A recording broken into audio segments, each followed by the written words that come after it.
Good afternoon and welcome, everybody. This would be the Jeff Cameron Show right here on 97 on ESPN Radio. Great to be with you. Hope you're doing well. Thanks for joining us. I'm Jeff. That's Tom. Happy Balls Big Wednesday, kids. Find me online, ESPNTallahassee.com, if you want to stream the show. Of course, you can just listen to it on the radio or go back and catch up after the show concludes. Listen when you'd like to via podcast, Apple Podcast. Show will go up at the end of 3 hours. You can also find us on YouTube. Hello, YouTubers. Hope you're well. At Jay Cameron Show on Twitter. All guests appear via the Phone Hero hotline. Phone Hero specializing in iPhone and iPad repair. 2 locations, 2915 Cary Forest Parkway, 833 West Gaines Street. Online at phoneherotlh.com. All right. Oh, Florida State football scheduling talk today, later in the show. I guess we could mention it here at the outset. We didn't talk about it yesterday. Memphis now on board. I think the thing we always circle back to when we talk about Florida State football scheduling these days is the fact that we're very, very aggressive with the number of teams that we are set to play non-conference that could beat us. There's no scheduling easy wins here. It's Georgia, it's Alabama, it's LSU, and even if you take it down a notch like we did here, you're still scheduling a Memphis program and team that has had a lot of success, including in Mike Norvell's final year where they won 11 games, won the conference championship, beat Ole Miss. So, you got to be playing well. I wonder what the financials of that game are and how much we're paying Memphis to play that game, if we're paying them anything. And if so, was that one more wink and point of the gun from Mike Norvell up to his former administration? Gotcha, guys. Here You're you go. welcome. Most of the time we make fun of big-time schools that have real history like Florida State does.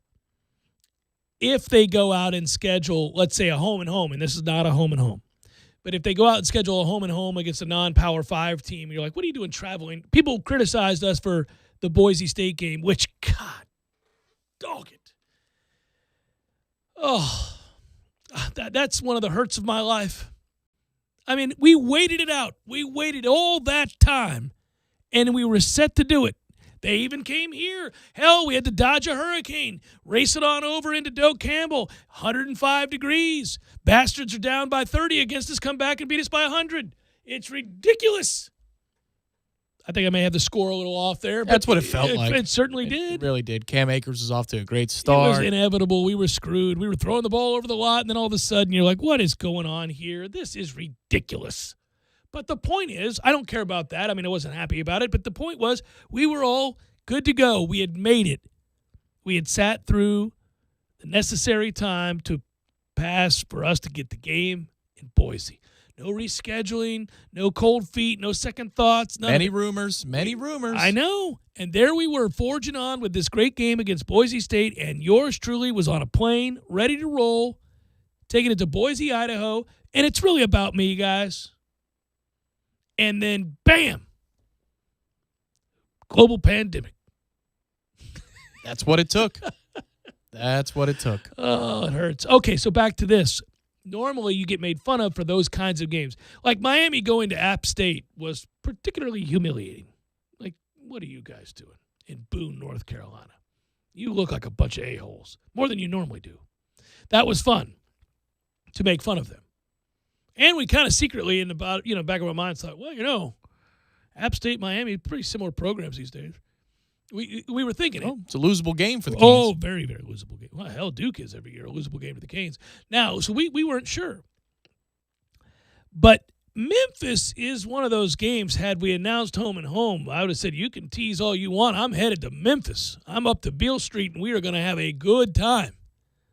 That is an awesome city. I would go on the tour of the Firm movie. I'm sure they've got one, right? We would have had a blast, buddy. I mean, blues and barbecue and just awesome music joints everywhere, good people. I would have wanted food. to sequence a video of us going on the opposite directions of the little gondola thing, right? Oh, you could take a video, just like opposing videos. There he is. So I was, I saw the Memphis announcement and I went, okay. And I know most people went, well, whatever.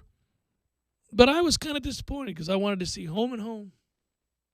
Would have loved to gone up to Memphis. I mean, that would have been fun to do. So while we're doing this, by the way, why don't we schedule games against, like, do we have to schedule games against powerhouses? And I'm not saying we should ever duck anybody. You know, I get it. But again, you're trying to give yourself the best possible chance to make the college football playoff. Memphis, I'm not worried about Memphis. Whatever. By 2024, we ought to beat Memphis's ass. I'm not worried about that. But when you're scheduling Georgia and you're scheduling LSU and you're scheduling Alabama, I mean, chances are you're in trouble when it comes to that game. It's going to be a toughie. I think that's a matter of us looking for the biggest payday possible. Without question. I get it. It's Arkansas is not going to generate that kind of coin. home and home against Tennessee might. Their fans are nuts. 100,000+. They're rolling on Big River. Yeah. Maybe Atlanta will pay for that one time. Yeah. I don't want to go to Atlanta to play that game. I want to go to Knoxville to play that game. Let's play. I don't know. I agree. I don't understand why it is corporate sponsors can't get behind these games. We've in talked the about stadiums. this forever. All it is a TV spot anyway. Well, and Memphis is coming here, so that's, I mean, but yes, if you were playing, and Alabama's going to be at Alabama, and Alabama's coming here. And That's Georgia as awesome, well. by the way. Georgia Yeah, as well. that's good. Yeah, between the hedges, let's get it on. Let's do that. But New Orleans for LSU. I love the city of New Orleans. I can get lost in New Orleans as much as the next guy, and I will.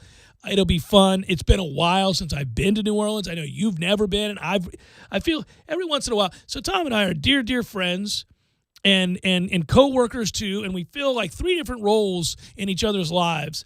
But every once in a while, there's that little tinge of big brother that I have for you where I think, oh, I got to take him up to New Orleans.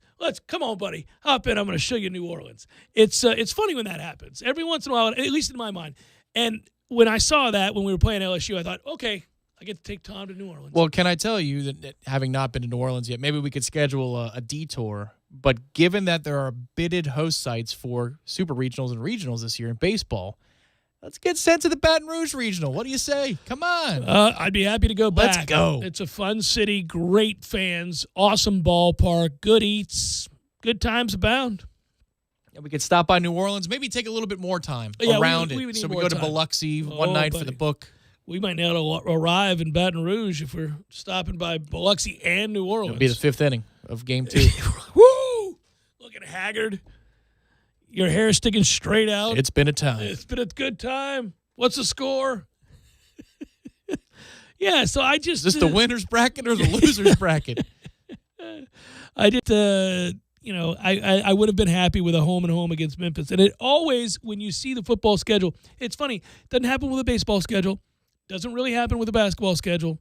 Doesn't happen with any other sport that I can think of. College football, not even the NFL. College football does it that way. You see any sort of schedule announcement or change, you go, ooh. Like just the headline before you look at what it was. What do we got here? It's like opening a present. You're excited as hell. I agree. It has a different resonance than any other sport. Any other sport. But The NFL is set to announce the full 2021 season schedule May the 12th. I was going to let this bleed together, but go ahead. I would think, though, that the May 12th announcement for the NFL may hold a little bit more water this year because, We're the defending Super Bowl champions. and we'll be on primetime a lot. Yeah, as reigning world champions, you are frequently on national television for the world to gaze at your championship trophy, sizable as it is. I understand. They will be excited to see the world champion Tampa Bay Buccaneers and Hall of Fame quarterback Tom Brady leading Tampa Bay into yet another run at perhaps a rarely seen these days back-to-back Super Bowl champions. Yeah, the first thing I do with the Bucs schedule is I take a look at the December slate. How many home games and when are they surrounding certain holidays? Because I know we don't really play in a bowl game that matters at all. Lately, that's true. Yeah. Yep. Yeah. Mhm. So Frustrating. December, it used to be you have to wait until the second week of December because we're always going to be playing in the ACC championship game. So you had to Those wait were till good times. Army-Navy weekend. And Those now were good times. it's like any time in December's good. Any time at all. No problem. Just Sounds like I good. wanted the ACC championship game to move to, say, D.C. Let's do it. Move it to D.C. Let's get it on up. It'll be nice and cold. For football? Oh, yeah. They talked about it briefly. Let's go. Back in the day when Maryland was in the conference and all that, you're like, oh, okay. I'd have been fine with that. If only there was a stadium that was worth a damn along the coast. Like not because Atlanta's overused, it's overplayed. But what if like, I don't know, Charleston or Hilton Head had an awesome stadium? Well, Charleston is a wonderful city. Charlotte is a wonderful city. I'm just tired of it. I mean, you know, there's nothing wrong with that stadium, but whatever. It's a fine experience and Yeah, it's convenient to everything downtown. But yeah, I agree. You know, it's I do. I like Charlotte. Charlotte's a fine place. It's a New South kind of place, a forward-thinking place. Maybe if Jacksonville doesn't These move days. to England, as they've clearly been trying to Or do for some Toronto. time or whatever, and they actually build a new stadium there, maybe that will become a new home I for don't the ACC care about championship going over game. to the freaking Landing, which is no longer there, and dealing with all the rednecks in Jacksonville. But if, Trevor Lawrence and Urban Meyer's Hart and Khan can conspire, If they can somehow make it. yeah, to make that a district and make it a setup, maybe that would work. Maybe that's why we should root for the Jags, because we need a better neutral site facility for championship games. No good reason to root for the Jags. The NFL will announce its 2021 schedule on May the 12th. For the first time, each team will play a 17-game schedule. We referenced this the other day, and it does bother me. I don't like it. And I think most people would have told you they want an extra NFL game because the pain in your heart when that 16th game is played and the season ends, unless your team is on its way to making a run at a Super Bowl title, is palpable. You feel it way down in the cockles. It's tough. It hurts. But I don't ever want the 17th game. I cherish the 16. Now, I haven't spoken to people about this when it was a 12-game schedule, then later a 14-game schedule, and then it went to 16. Did they feel some similar, tinge of pain as it moved to a lengthier season or not? I don't know. I know the players don't like it. I'm sorry, I didn't hear the detail on it, though. Is it going to be pushed? Is week 7 or game 17 in January, or are you just starting the season earlier, like as in the final weekend or first weekend of September? Because if it starts earlier, then I think that's great. It ends in January. So it's being pushed back a week. It ends in January. The Pro Bowl is played in February. Oh, well, here you go. You want the whole kit and caboodle? Yeah, I just pal? want to know where that extra game is going to be tacked on, to the front side of the schedule or the end of the schedule. Here we go. Players agreed to the additional game as part of their 2020 collective bargaining agreement, which gave the league an option to expand as soon as 2021. The preseason is reduced from 4 games to 3 to maintain compliance with the CBA, which limits the number of total preseason and regular season games to be played at 20. There will remain 1 bye week per team. The season will begin on Thursday night, September the 9th. It will end on January 9th, 2022. Oh, it is tacked on to the end. Oh, no. Pro Bowl will be played on February 6th. Nobody cares, in Las Vegas. And the Super Bowl will be played at SoFi Stadium there in Los Angeles. And if the Bucs are there, let's go to L.A. Has been pushed back by 1 week from February 6th to February 13th. I guess that's good news for college football, because that would have put week 1 of the NFL season on Sunday of Labor Day weekend, which would mean we would be battling here, Florida State, Notre Dame, with the first NFL Sunday of the season. Yeah. By the way, you did this yesterday. You noted that or Monday that the Bucs' other opponent that we have to take on the road is the Colts. I'm looking at this and noting that the Cowboys' opponent is the Patriots. Fun. Matchups still matter. You still look at names. You think of jerseys and helmets.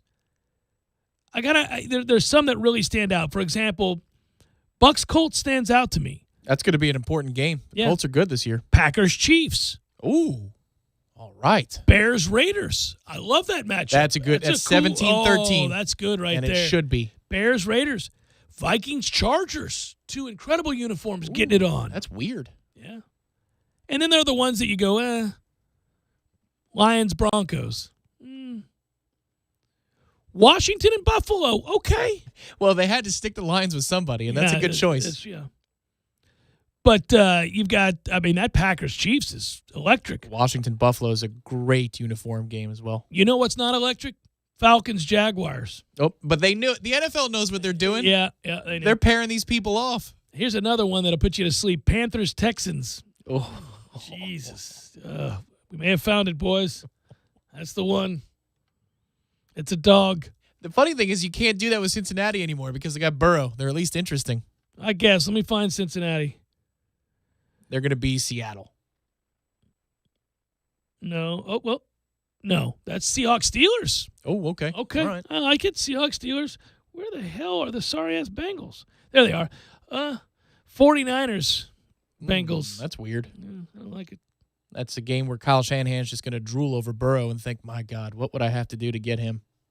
Rams Ravens is nice. Cardinals Browns. No. Oh, no. Once again, somebody has to get stuck with the Cardinals. They're just the most insignificant. They are, man. That's a game. All right. It's like the 1 o'clock window when they cut to Cincinnati on Red Zone. I get angry. Now, less so because they have an interesting quarterback. But for years, I'm like, why are you cutting to Cincinnati? In the 4 o'clock window, if you cut to Arizona, I have hate build up in my heart. Unless there's only like 2 games on, and you're like, well, they had to. Even still, I'm like, I'd rather watch the commercials. Something about that building, it just doesn't translate on TV. It looks so damn sterile. The franchise feels useless. It really does. You're just kind of like, do we need a team in Arizona? And I love Larry Fitz, and I loved watching Bolden when he was out there, and Kurt Warner. Warner was awesome. Dude, those teams were great. They were. But there's something about that building. It's like got a rosy tint to it when they cut to that building. I'm like, oh, what is this garbage? Yeah, but I remember being very excited when they figured out that how you could roll the grass outside and then roll it back underneath. That was cool. That's really cool. They invented that technology, or they were the first to utilize it anyhow. Saints-Titans, okay. That could be weird. That could be. I like Saints-Titans. Yeah. Those are your other matchups. The formula for scheduling a season with an odd number of games will consist of 2 parts. First, the AFC and NFC teams will alternate annually between 8 and 9 home games. The AFC will have 9 in 2021. The extra game will be a cross-conference matchup based on the previous year's divisional standings and the division schedule rotation from 2 seasons prior. Oh, here we go. Get ready to queue up Lou Holtz. The full 2021 schedule will be released later this spring. The NFL said that the enhanced season will guarantee that starting in 2022, each team will play an international game at least once every 8 years. Okay, good. 8 years. All right, fine. I hate that. Except for the Jags. We'll play one every other week. Yeah, every other week. That's right. They're like USF. Just throw them on a Tuesday at noon. They'll take it. They have to. Up to 4 neutral site games will be scheduled with the initial focus on Canada. Okay, good. Let's focus on Canada. We don't need to fly to London. They don't even care. The grass is slippery. The games always suck. The Jags will play the Thursday night football game from London, so they'll be kicking off around 1:30 local time. In the morning. Oh, man. Then after they go from Canada, they're going to look at Europe, Mexico, cool, South America, and then the UK. The league said interested teams can also volunteer to play their games over there. So you can, if you're the Jags or somebody like the Jags that are struggling in perpetuity. Look at my Dolly mustache. You can say, we must go to London. Let's play in Mexico. And next year, stick us in the UK. Although the NFL Players Association agreed to the change, some players have now spoken out about this, saying that this is dumb. Alvin Kamara didn't really get into the weeds there, did he? He just. But as correctly noted by the Green Bay Packers safety Adrian Amos, we let this happen. Yes, you can't blame the NFL's owners for this. They came to you as a bargaining chip and said, here's the deal. This is what we kind of want to do. Means more money for everybody involved, but obviously it's your bodies that are on the line. And we'll do one less preseason game. What do you say? And the players voted yes. I think it's a smart move by the players because you increase the pool of money. Yeah, and also that means that you're going to play like maybe one full preseason game because you're not going to play preseason week 3. So you're going to play maybe a quarter plus in the first preseason game and then a full half in the second preseason game. It shortens the time that you're on the field for no purpose whatsoever. Well, also, by the way, because of this, it triggered changes to what happens with their workouts in the offseason. And this is actually a problem as it pertains to the quality of play on Sundays. There is and there's a common complaint amongst offensive and defensive line coaches in the NFL already. And a lot of players have admitted to this, that they do so little hitting anymore in practice because of these rules for the NFLPA and all that's happened now. Like, okay, we'll give you this, but you can't make us hit on a Tuesday, and you can't make us hit on this day, and there's no hitting here, and then all that. The max amount of time that players can be required to spend at a team facility has dropped dramatically as well, and so you see a lot more sloppy play in the effort to prevent wear and tear on the bodies of the players, which I get, but man. I got to give the NFL credit, though, because you had a COVID situation, a lot of teams that were breaking in new coaches, new quarterbacks. I mean, think about the carousel, not just in Tampa, but a lot of different places. And yet, with one simple move, which is calling holding less frequently. The quality of play last year was quite good. The NFL had a real win over college football in terms of viability and entertainment value. And that's saying something for two people who work in a college football first market, Right. that it was unequivocally better, the NFL was, than college football last year as a product. Yeah, I think that was very COVID related. Obviously, I mean, this is going to be. I was listening. We got to take a break here in a second, but I'll tell you something that, and it does tie into some of the topics on today's show. But everybody's scrounging for money. Everybody's looking for money. We know the NCAA has to have it. We know, come hell or high water, they were going to have that tournament, and we know that universities, especially those in the ACC, and I'll get into a story by David Teal later today, are really desperate for money because the disparity between the Big Ten and the SEC is gargantuan by way of comparison to the ACC. And so all of these fundraisers and the things that we're seeing now right here in Tallahassee for Florida State to be able to change their facilities and in-game experience and the stadium as a whole are underway. But I also think you go back, the way that the coaches couldn't coach players here last year and in college in general really led to oddities, save for very experienced teams that had established programs and established culture. So it's not like Alabama and Clemson and Ohio State weren't already the three best schools playing college football, but the established cultures and winning traditions and depth of talented players was in place. They were affected far less so than those that had new coaches and new beginnings all over. And certainly those that had, say, a mass exodus, either due to injury, opt-outs, or it was a year in which a lot of guys went to the NFL, as is the case with the LSU Tigers, who walked out on the field looking like they had never played football before with a team that was just coming off a national championship and gave up probably like 900 points. So I think college football is going to look very different this year. In addition to the fact that we're going to be better, it's going to look a lot different. Meanwhile, in the NFL, it was almost business as usual. Players opted in or out before it all started, and then they went to war. Outside of real or fake crowd noise, it was unbelievable. Oh, yeah, it was a really good product. Yeah, Jeff Cameron Show, 97.9 ESPN Radio.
I will say, as we were going through all the machinations with the NFL and their schedule, when it's going to be released in full, but it occurs to me, and it's a reminder that, hey, man, it looks like we're full steam ahead on fans being 100% in the stands for these games. I would think so. I mean, what are we doing? I'm waiting for Hauser to announce a higher capacity in the near future. I'm hoping for the last series or two. Yeah, I don't know if they'll. It might be cutting it a little close, but I mean, we started with 16-year-olds and up a week ago, Monday. So if you start the clock on that, let's go. Anybody who wants one can get one, yes. Right, yeah. The Braves are up to 50% starting this weekend up at Truist Park. Truist sounds like a snooty girl that you would ask out. But, it's just an interesting name. Truist Williams? Yeah, Truist something. She would be annoying. Truist Yancey? You would hate her parents. The NFL has played 16-game seasons since 1978. Owners have been obviously pushing for more. They came close to getting this done in 2014, but ultimately this was used as a bargaining chip, so that's where we're at. I also think back to what sparked this conversation, which was Florida State adding Memphis, and how this ultimately usually becomes, amongst Florida State faithful and college football fans everywhere, a discussion about matchups you'd most like to see in the future. You and I will go down that road in the final hour at least, or maybe next hour, I don't know, but just go through and, we have all these games. It's hard to keep straight when we play, whom we play and when, because I know LSU, Georgia, Alabama, all those teams now. Okay. Memphis. So here's a question I could ask related to NLI or NIL, because I know that on the federal level, the government is trying to create legislation that would apply to all states rather than allow a state like Florida to have a leg up in this discussion. But if name, image, and likeness is going to be a source of income for a player, potentially, is that enough reason for college football to say, and the conferences to say, we're going to expand to 15 or 16 games? Or there's going to be, sorry, you're at 12, so 13 or 14 games plus maybe an extra round of the playoffs, something along those lines? Because what I'm thinking of is what the NFL is doing here is what every league should be doing. If you've lost a ton of money, how do you offset that loss? You create more games. You create a bigger playoff system. MLB was able to recoup a fair amount of money last year for the system that they implemented on a temporary basis. The NBA bubble at least allowed for a play-in round where they could get more games to give to the TV networks and more dollars in their pockets. Every athletic department of the country, whether you're as rich as Texas A&M or in trouble like a program like Virginia Tech or others, you need more games. You need more money. And I wonder if NIL would be the door opener to say, well, listen, you guys aren't exactly amateurs. You're not exactly professionals. So we can expand the season to 13 or 14 regular season games. Be interesting to see because, the deterrent for that for the longest time has certainly been the fact that they're student athletes. They have other things they have to do. We can't just continue to push more games on them, that it's unsafe in addition to unethical to have a college football player playing 14, 16 game seasons as if they were pros, especially while they, weren't being paid. That is a toughie. I don't know. Would you want that? Would you want a 14 game college football? I don't think so. Like a regular season? So I'd want an expanded playoff first of all. I think that's the first place you go. I think you just start by expanding to 8 teams and going from there. I don't think there's a real push or a call for 14 regular season games. I'd say even maybe 12. I mean, you've got to create a couple extra weeks with bye weeks for the top 4 seeds or something along those lines, because you got to create extra chances for revenue. That's all right at this point as a Florida State fan. They already play a 12-game regular season schedule. No, a 12-team playoff. Oh, okay. I'm sorry. A 12-team. So the top 4 get a bye, and then you have a play-in to get down to your 8. But at this point, as a Florida State fan, I'm not focused on us getting to the college football playoff. I'm focused on us trying to make as much money as we can so we can maybe one day get to the college football playoff. And the only way to do that is to bring in so much more money from some other source. And the playoff is a great place to start. And the other way to do that is to win. This all gets better. I'm just going to keep bringing it up. By when? You got to win some damn football games. Lots of them. And keep it going. Man, every financial plan, everyone I read, every projected construction project or fundraiser, I go, better win some games for any of this to work, because best laid plans. If you're 6-6, peace, ain't happening. Global pandemic seemed like a really good time for reorganization of the sport. I know that's what Premier League tried to do for about 36 hours. Yeah, it didn't work. That didn't to the Super League. But you would think that may have been enough reason, or might have invoked a clause or two in some TV contracts, act of God clauses, that might have seen Power 5 reorganize. But everybody thought it would be the catalyst. That's correct. But I guess nobody suspected that 1 year after it began, there would be more than one vaccine, and that this would be close to being in the rear view for all involved. It's as if the understanding then from universities is that, okay, well, we could handle one, and it's devastating, but we can handle 1 year of not getting the NCAA tournament played and the lost revenue and all the money we've lost by not having people in stands and games. But, if we're returning to normal for the year later, then, okay, we'll just soldier on and keep it as is. Because it was going to take an awful lot of work to change the structure and the parameters of college football. And I think there still is a seismic shift coming when you're talking about NILs and the costs associated with it. Or there's going to have to be further rules put into place to limit NIL well, and opportunities that's an ongoing per sport. conversation. And Michael Alford has talked about that. He's on a committee. But the question is, if the pandemic that took a full year, I mean, we're in April of 2021. This thing started 13 months ago in earnest, at least for us in America. If that's not enough, then what is? In order for the SEC and the Big Ten to say, yeah, we should probably reorganize. A lot of money in the SEC and Big Ten, and boy, they can withstand it at one thing's better than many others. I mean, I just hate that. One thing it revealed about our situation is that Florida State is really super dependent upon winning games more than some others because of where we are and how difficult it is to get people to come to games and all that other stuff. But also how young we are, just how young we are. That treasure chest of money that is built up over many generations of graduates who then give back and have kids who come to school here. It doesn't go back that far in Tallahassee, Florida, the way it does at Alabama, Georgia, LSU, those Big Ten schools like Michigan, Ohio State, who have basically they just print money. And you see it out in the West Coast too. I mean, schools like Stanford and Southern Cal and others have more money than they could ever spend. Well, and that's why the long game played by Presidents Barron and Thrasher in terms of getting this place up to standard, top 20 public school in the United States. Like, that all helps for the long game because you're going to create better alumni, richer alumni that can give back to the university. You're not for the betterment them. It's not for the betterment of you, the student. Yeah, no. It's because you're going to be in a position to give us more money down the line. But that's not going to solve our problems with, say, I don't know, the schedule when we play Memphis, Notre Dame, and Florida in a handful of years. Yeah, that will be winning. That helps us there, like getting better players. Yeah. And that starts with the upcoming season. And listen, sitting here talking to you right now, April is basically in the rear view, buddy.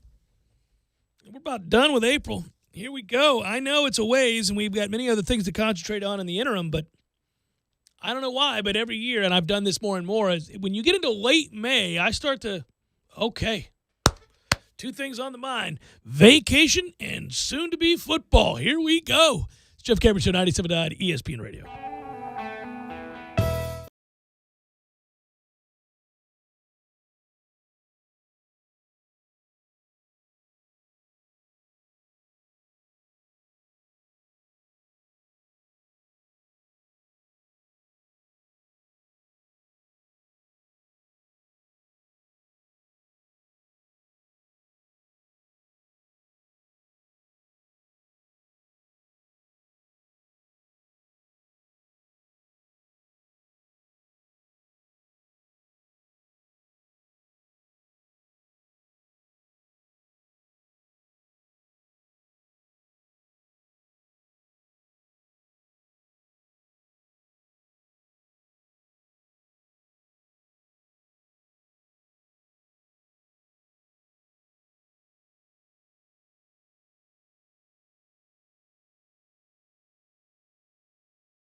Jeff Gibbard Show, 97.9 ESPN Radio. Thanks for tuning to it. You and I haven't had a chance lately. Short segment here. I'll bring it up. Have you, by the way, been paying attention at all to what Steph Curry's been doing? I've seen the numbers, and they are staggering. I'm not going to pretend like I've watched Golden State basketball, though. No, I haven't been. Saw the one circus shot as well. Also they're just late. I mean, the games are so late, and I'm an old man. I go to bed. I don't see the games. He's surging up the ranks. I may have a futures wager on somebody to win the NBA MVP for potato chips, of course, and it's not Steph, so he needs to cool the hell down. That's why I've been noticing what he's doing. I've been blown away. I mean, 49 points on 10 of 17 from beyond the arc with 5 assists. And by the way, so you score the 49 points on 28 shots. Most of the time when you see a stat line that reads like Curry's, you go, okay, well, is this a Kobe Bryant moment? I mean, did he take 60 shots to get there? The answer is no. Over 10 games this month, and I know a lot of people, you start to maybe turn the corner and pay attention a little bit more to the NBA if you're a casual fan, because we're entering into the time now where playoff jockeying is happening. And because the playoff structure is different than it's been in the past, you kind of have to refamiliarize yourself with what they're doing with the 10-7 and all that. Yeah, today I was like, oh, my God, the East has a 500 team on the last spot for the play. Oh, that's right. They're doing the play-ins. Yeah.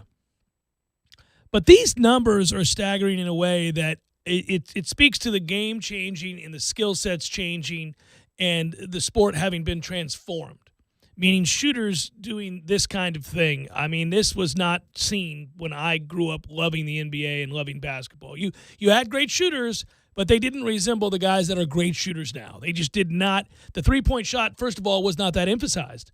And the ability to extend one's range to where he shoots from and others in this league shoot from and then make shots with any degree of consistency means that defenses cannot – you can't extend far enough. Like, Embiid can't get there. There's no chance for anybody to get out there to stop that. And over 10 games in April – Steph Curry is averaging 40.8 points per game. That dude's like 3 feet tall. What are we doing? Over 40 points a game on 55% shooting from the field. He's averaging over 7 threes a game over that stretch, and he's hitting those at over a 50% accuracy. They've won 6 of the last 8 games because of it. It got them to 500. Now they're only 2 spots outside a 6 seed, which would mean they avoid the play-in game and all of that.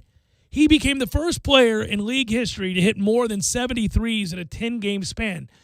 That's insane. I know. He's got to cool off for that MVP race, man. He's got to cool down. You're getting nervous here.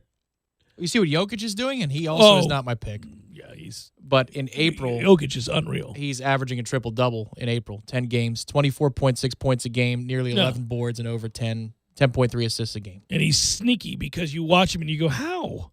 Correct. It's unreal. It's not on a ton of shots from the field. But if you look at the PER, it's a 2-horse race, and it's Jokic and it's Embiid. Those are the 2 most efficient players this year. But here comes Steph if he's going to continue to shoot like that.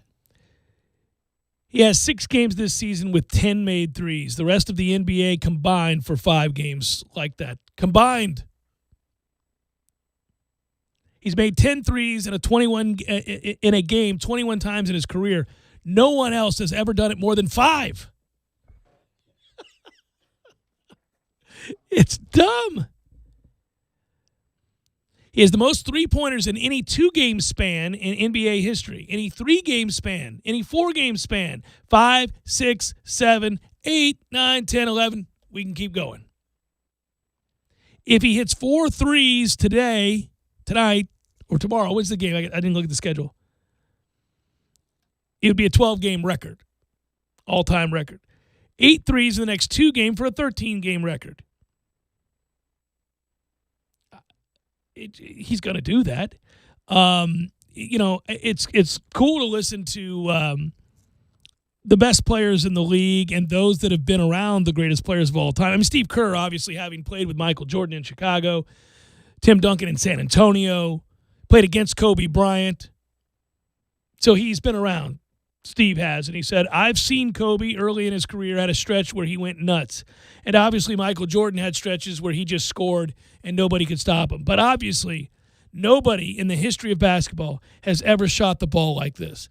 It's just, I've said this for years on the show, I could be lukewarm interested in a player or a team or even a game, a sport. It could be a sport that I'm lukewarm on, that I don't talk a lot about on the air or that I don't have a passion for.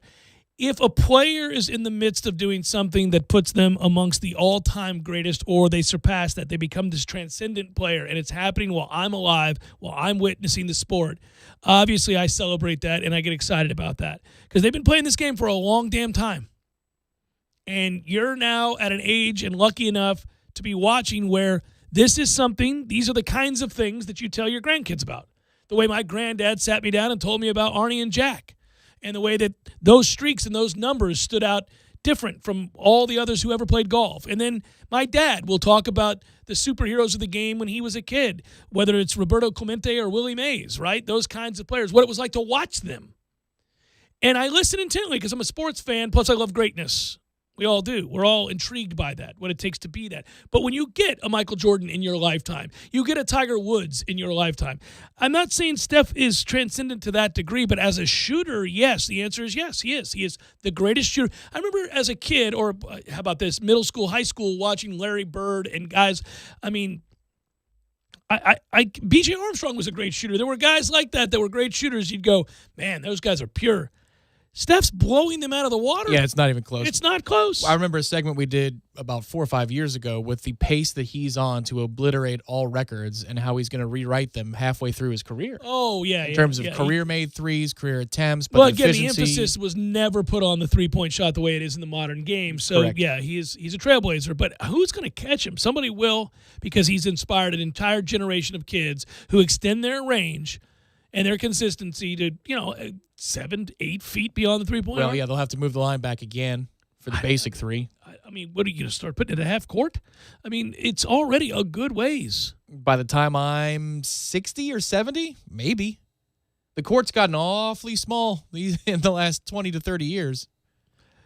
Yeah, but Steph's not big. Like the guys that we say make the court small are all 6'10" guys that can handle the pill. But I'm not just talking about the size, because in a way the game has gotten smaller now that you don't have post players near the basket. I'm saying that the athleticism and the range of everything that guys do, the speed, the agility, the court, and obviously the hops that everybody has. I mean, your 12th place finisher in a dunk contest, if they went down that far, is better than anybody 20 years ago. Yeah.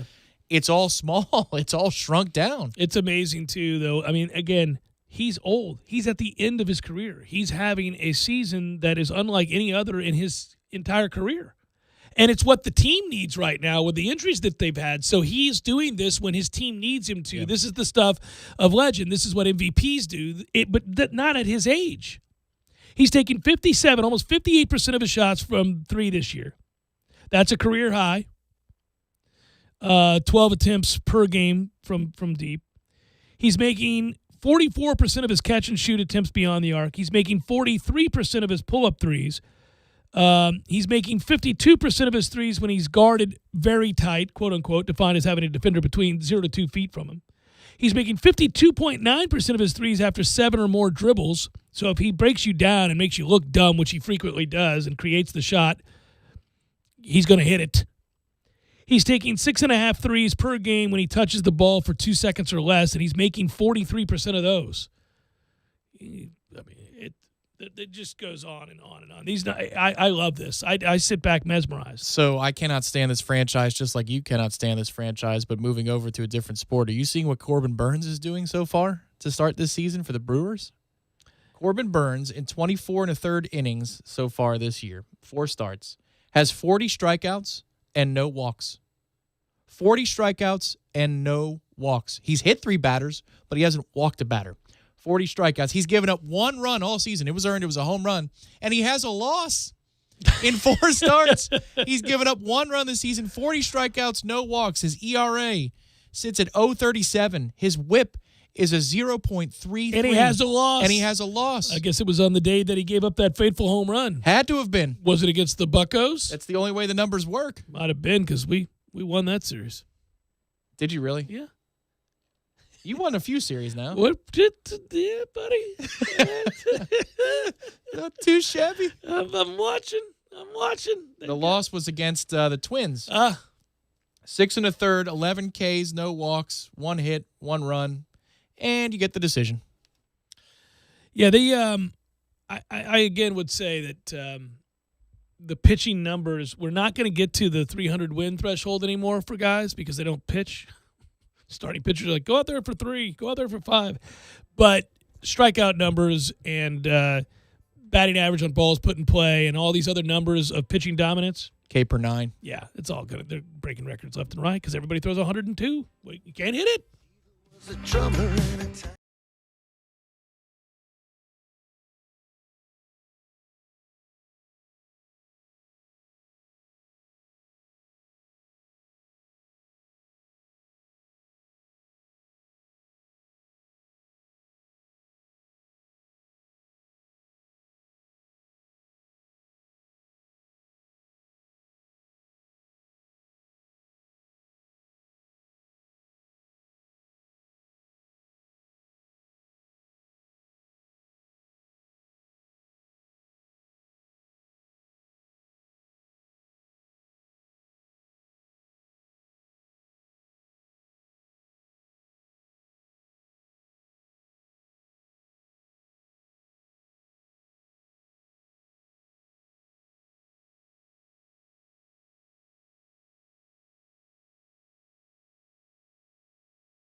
Hour number 2, Jeff Cameron Show, 97.9 ESPN Radio. Thanks for tuning into it. Hope you're well on a glorious, glorious Wednesday. I see there's been a decommit. The fickle nature of the fine young men of this land playing football. Good player, too, apparently. Is that the defensive end? That's correct. It would appear that we were on him early, and institutions with a greater track record of recent success are now going to be kicking the tires on this particular prospect. So, on the one hand, it's good that we're able to tab kids before their tape demands extra attention. On the other hand, we're not quite there yet. 3-star kid, defensive end, 6'5", 240 out of Fort Lauderdale, said he decommitted from Florida State. And I wonder, I don't know. It's a kid for the following year, for 2022. 3-star kid. Are we on somebody bigger? Is there somebody bigger and better than him that has said yes to us? His stock is rising. That's the problem. Well, I mean, nobody's stock is rising further than Travis Hunter's, and he remains firmly committed. We hope that will continue into the fall. I think it will, though. That's good. Funny that I begin this hour. It works out perfectly. Preston just wrote to you and me at Jay Cameron Show, at _Tom Lane. Can you guys explain why after Jeff and cheating-ass Andy Staples' coaching debut in the spring, 2 guys decommitted? What the hell did y'all do? The other question we have via Twitter from last hour is Baton Rouge even going to host a super regional? LSU isn't any good? Yeah, I haven't checked. I just always assume they are. A super or a regional. Again, the sites this year are picked by bids, not by merit of the team who plays there as their home stadium. So I would think if you've got a bunch of Big Ten teams and Baton Rouge is available, even with LSU not being any good, I think NCAA would love to stick an event at that particular venue because it's fantastic. It is fantastic. You got me thinking venues we've been to that you had heard hyped, that lived up to said hype, that you had been told were always so grand and became so grand. The number one answer for anybody that went is without question the Rose Bowl in Pasadena. It's probably not close. I think if you were to survey the beat that covered Florida State and covered football in the South in general, you have to understand that if you grew up in the South and you grew up loving college football, there is an arrogance to your passion and your love and your commitment to the way football is played in the Southeast region of the country. It has nothing to do with Southern or Northern or whatever. It's the quality of football that resides in the South, and it is unquestionably true that it's better than everywhere else, period. That's not an argument that, where you go, oh, well, the damn Northerners, the damn Southerners, oh, it's the area West Coast. No. It's the football players abound here in the warm weather states where they can play year-round, and we've seen this in states like Florida being first and foremost, but even Texas on over, right? So you get Georgia, you get Alabama, you get Louisiana, you get, listen, there's even a lot of talent, Virginia South. You go on down. Yeah, I mean, it's unquestionably true that it's been a better brand on the whole of football in the South than anywhere else. Why do I say that? Well, I say that because with some degree of resentment, some measure of resentment, as a kid, I don't mean this like a personal resentment, like I hated the people who put together the Rose Bowl, but I used to hate the way that every announcer, in particular Brent Musburger, but Keith Jackson used to do it as well, would just go over the top with their descriptors of the Rose Bowl and the big daddy of them all and all this. Like the Rose Bowl being forever between the Big Ten champ and the Pac-10 champ, well, Pac-12 champ, I would roll my eyes. Like, it's not the granddaddy of them all. These teams are ass. These teams can't compete. Oh, every once in a while, Ohio State will rise up. I mean, when I was a kid, they would go on about this with Southern Cal and these other teams. I'd be like, yeah, let them play Florida State. Let them play Florida. Let them play Miami. Let them play Georgia. Let them play Alabama. Let them play LSU. Let them play Tennessee. Let them play. I would just go through the litany of ass-kicking teams in the South and be like, that sorry-ass Cal team that's playing in this Rose Bowl would get stomped. Or Oregon or whoever else, right? There would be the exception every now and then. Washington would rise up. Southern Cal, obviously, is a storied program with a ton of national championships. I get it. But few exceptions, right? And so I somehow applied that resentment towards their description of that being the best of the best bowl games to the venue itself, because I also knew the Rose Bowl has been there forever. So the assumption that I made about it being dilapidated is true to some extent. What I didn't think about for all those years was certainly the setting in terms of the San Gabriel Mountains and what it looks like when you get set to kick off a game there as the sun goes down against that backdrop with that stadium and the outer facade looking as beautiful as it does in that neighborhood, winding in the hills as it is. Yeah, man, that blew me away. Well, I think we had the better of it, though, because if you asked a Noel fan who went the next year, they wouldn't have had the enjoyment level that they had for the BCS title. I know we went to both, but my point would be that kickoff happens earlier in the day, so you don't have the sunset feeling until you're walking out of the stadium. It's still damn pretty. It is gorgeous, it is but gorgeous. It's not on the we had it the best. We had it the best. We also had the way better weather. Yeah. The year we were there, the weather. Remember when we went back for the Oregon-esque stomping, which we were on the wrong end of, it got cold and rainy. In L.A., I was walking the street with my wife, and that sounds crazy, but I'm walking down the streets in Los Angeles, and it was that cold, windy, rainy day. I was, what the hell? Yeah, you're around the corner. We had the it was a birthday dinner, wasn't it? Might have been, yeah. And then I also remember we toured the campus at UCLA, and I was walking around there with that. I was troubleshooting the dam. Yeah, I was looking hours. I was dealing with I had a sweater on, and it wasn't enough. Yeah, you guys made your way into the gym. You got to see the basketball courts. Snuck into I got to see that. Yeah, it was great. I was dealing with MAC address issues because permissions had an issue in our ballroom that we had. Yes. Oh my God, 6 hours of that noise. Anyhow, so the point would be we did get it better. You're right, but that place is number one on the list.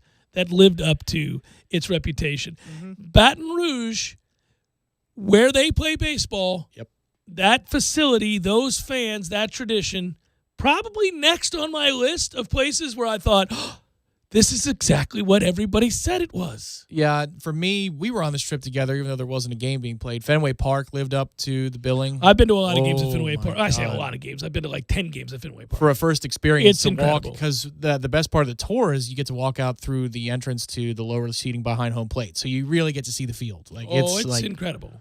Whoa. It commands a lot of respect. I've been to the original Yankee Stadium. Me too.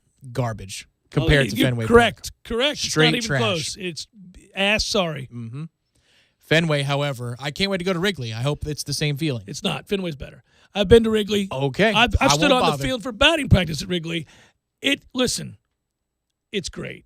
Wrigleyville is awesome. The surrounding area, all of that. It's fun. The Cubby Bear. I stood on the field for Pearl Jam there, you recall. There's a lot of great things about Wrigley Field. The ivy catches your eye as it would, and you immediately, if you're a traditionalist, are kind of awed by that. But, boy, that stadium itself it needs some help. Well, I mean, for a city that's so beautiful, think about it, you know? I mean, the United Center, the outside of the United Center, when we were walking up for that hockey game, it looked great. You're like, ooh, this could be good.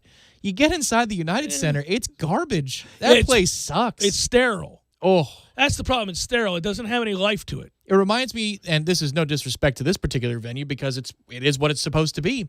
When I went to the Ice Pilots game in Pensacola, I felt like I was in that building. If you're in the United Center where Jordan played and the Blackhawks have just won 3 Stanley Cups in the span of 10 years, you should probably feel that a little bit more. You really do. Yeah, it does lack character.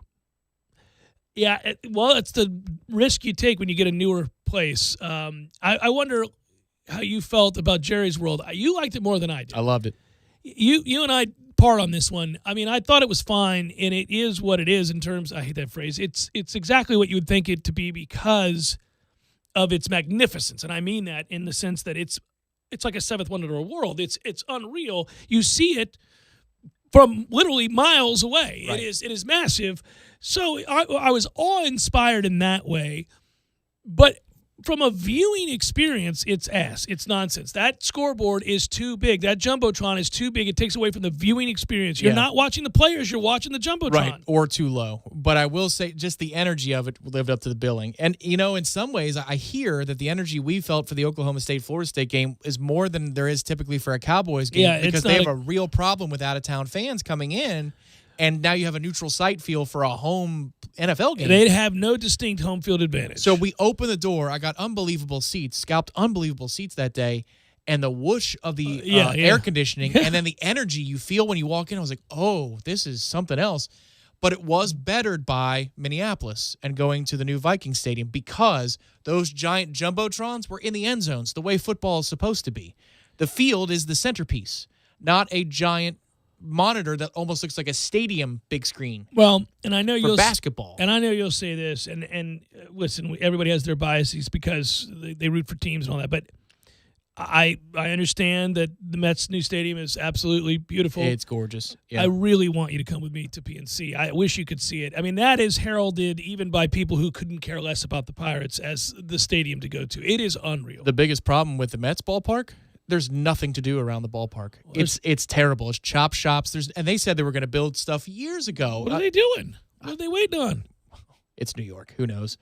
Unlike the Battery in Atlanta, which that's a ballpark that lives up to the new car smell feeling. But Truist.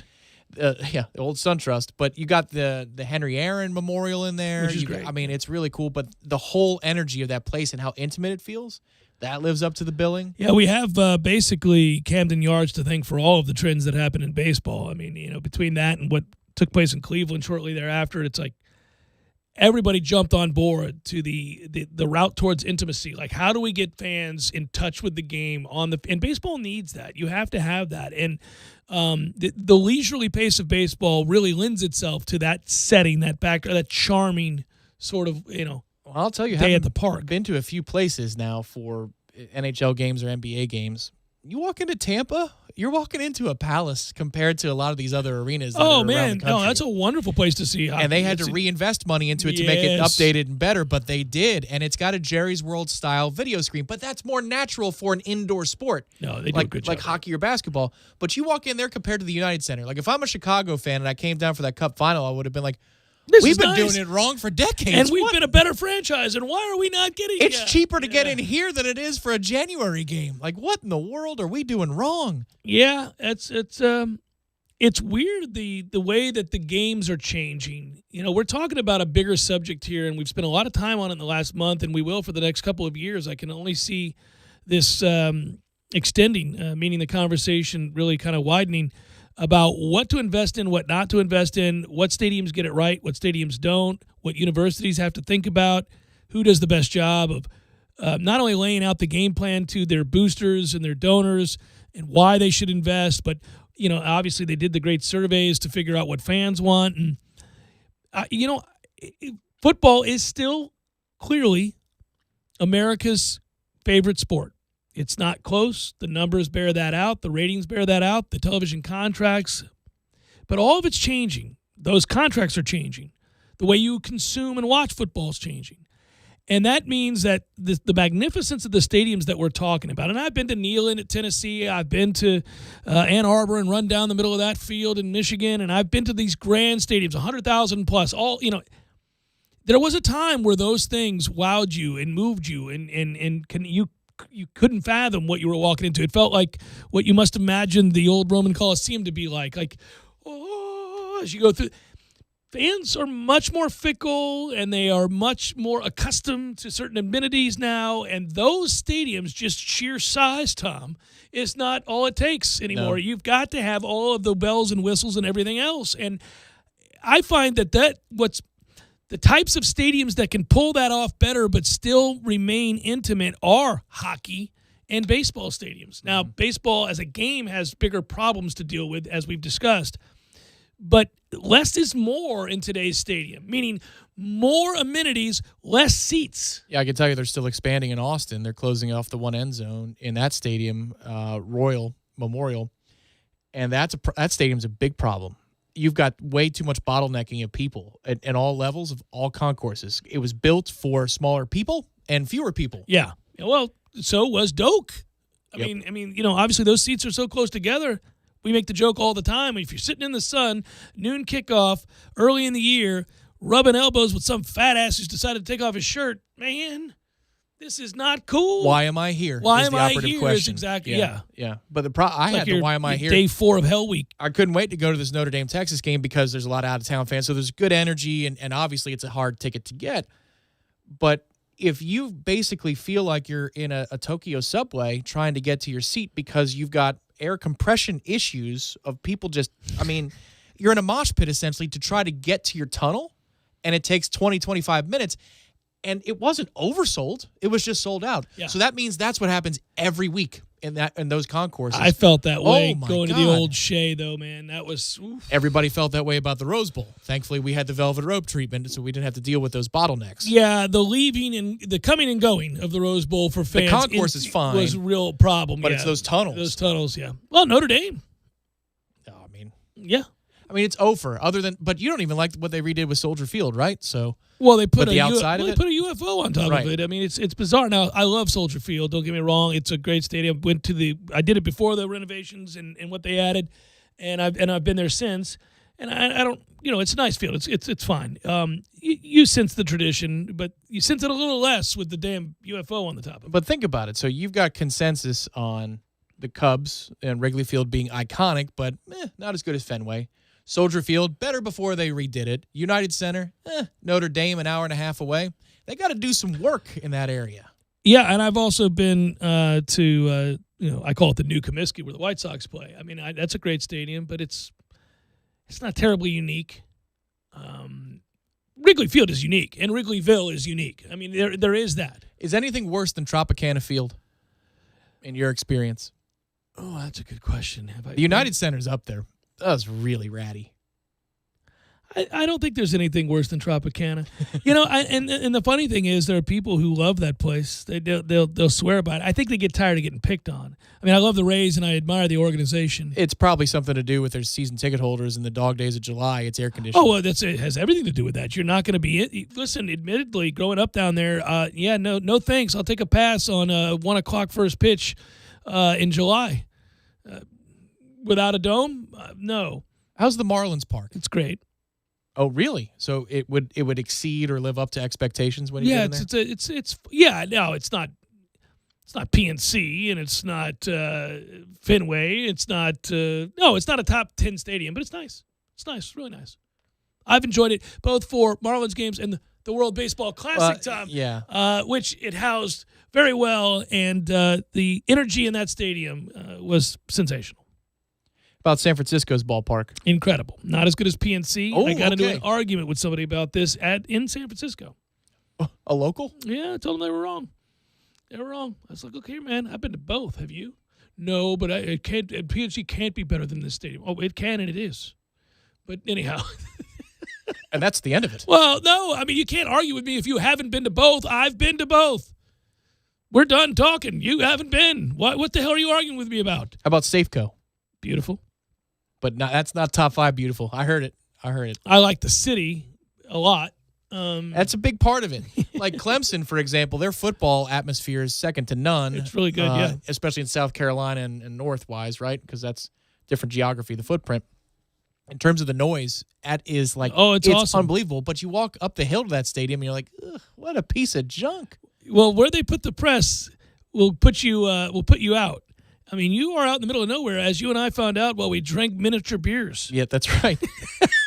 And here I thought my hands had just become the size of Andre the Giant. Andre the Giant. Yeah, no, it was like, whoops. Like, man, that was really light. Oh, yeah. It's because they're the minis. Because they're who even makes that, Budweiser? What's wrong with you, Budweiser? What are you doing? Making 8-ounce cans of beer, whatever those were. Were they 8? My man, the parking attendant. He kept Take another lap. We're good, man. We commit around here. That guy probably told his friends, we can't give these boys passes any longer. But you walk up the hill, and the presentation of campus and everything's really nice. And then it's fine. Then you go over the crest of the hill, and you see the stadium. You're like, oh. Yeah, but boy. Once you get in it, it's nice. I like the stadium. And the sound is, Between that place and the swamp, they do a better job of concentrating the sound over the field. It is all about the architecture. There's no doubt. You got me thinking about underrated, though. I'm thinking about underrated facilities and places that of all time that I've been very fortunate to go to a lot of games and a lot of. What do you think of places. Staples? You went to a Laker game. Yeah, I mean, I like L.A. a lot more than most people. I like L.A. I wasn't blown away by the Staples Center. Yeah, golly, it was really kind of nondescript. I didn't think much of it. I also didn't have the star treatment. I was You been to the Garden? Madison Square. Yeah. Yes, I've been to the What Garden. do you think of that? It's old. Yeah, Yeah, I would like to see a concert there more than I would a game. that makes total sense. I think that some of the legendary shows that have been recorded there that you can get both via, these days if you pull it up on demand, but also if the audio is always really good. Nationals Park? So that's a weird park because they're still adding on to the surrounding areas. I went when it first opened the first time, and there was nothing to do. Like you talk about nothing to do, there was nothing to do. Gentrification was underway. They were kicking all the homeless out, and they were knocking down buildings and probably illegally transporting individuals who didn't want to be. But they hadn't built anything in its place yet. And then from there, the next time I went, where I ran into our dear friend Corey Clark, and we watched the game together with our children running around. Things had improved. They had begun to put in restaurants and things to do and art and all that, but it still wasn't overwhelmingly great. No, it's down the list. I hear the hockey arena is a great place to see a game. I've not seen the Capital Capitals One. play, so I don't know. Apparently, that's a ravenous fan base, and they have a good time. Like, they're not like going to see a Flyers game or something where you're putting yourself in danger. I enjoyed, speaking of which, I've been to both the football and baseball stadium there in Philadelphia, and I like the baseball stadium a lot. That's a group that got hired by a lot of other City Fields. You walk to across build. the street Yeah. from each other. They're right there. You can see the other stadium. It's not unlike Seattle, by the way. That's how Seattle is? Yeah, that's how Seattle I've been to is. Philly. I've seen the parking lot. The old Spectrum was still up. Yeah, Seattle is the same thing. You can go from the baseball stadium over to the football stadium, and there's plenty to do in Seattle. There's a lot to do.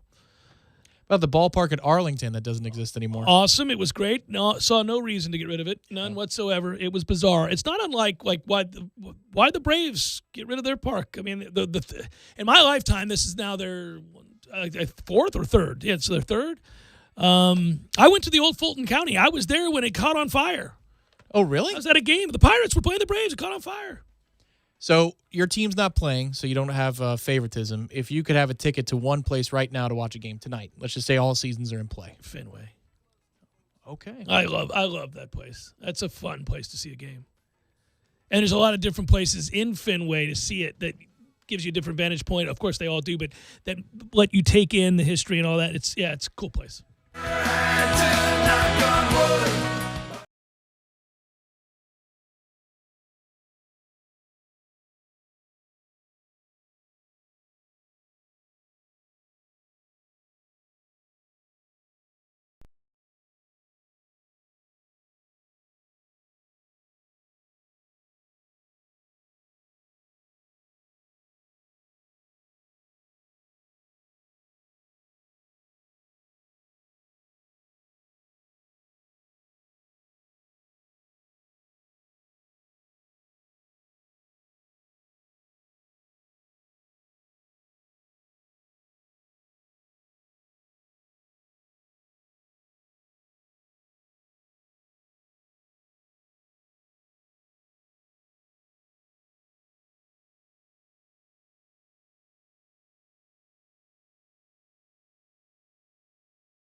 Do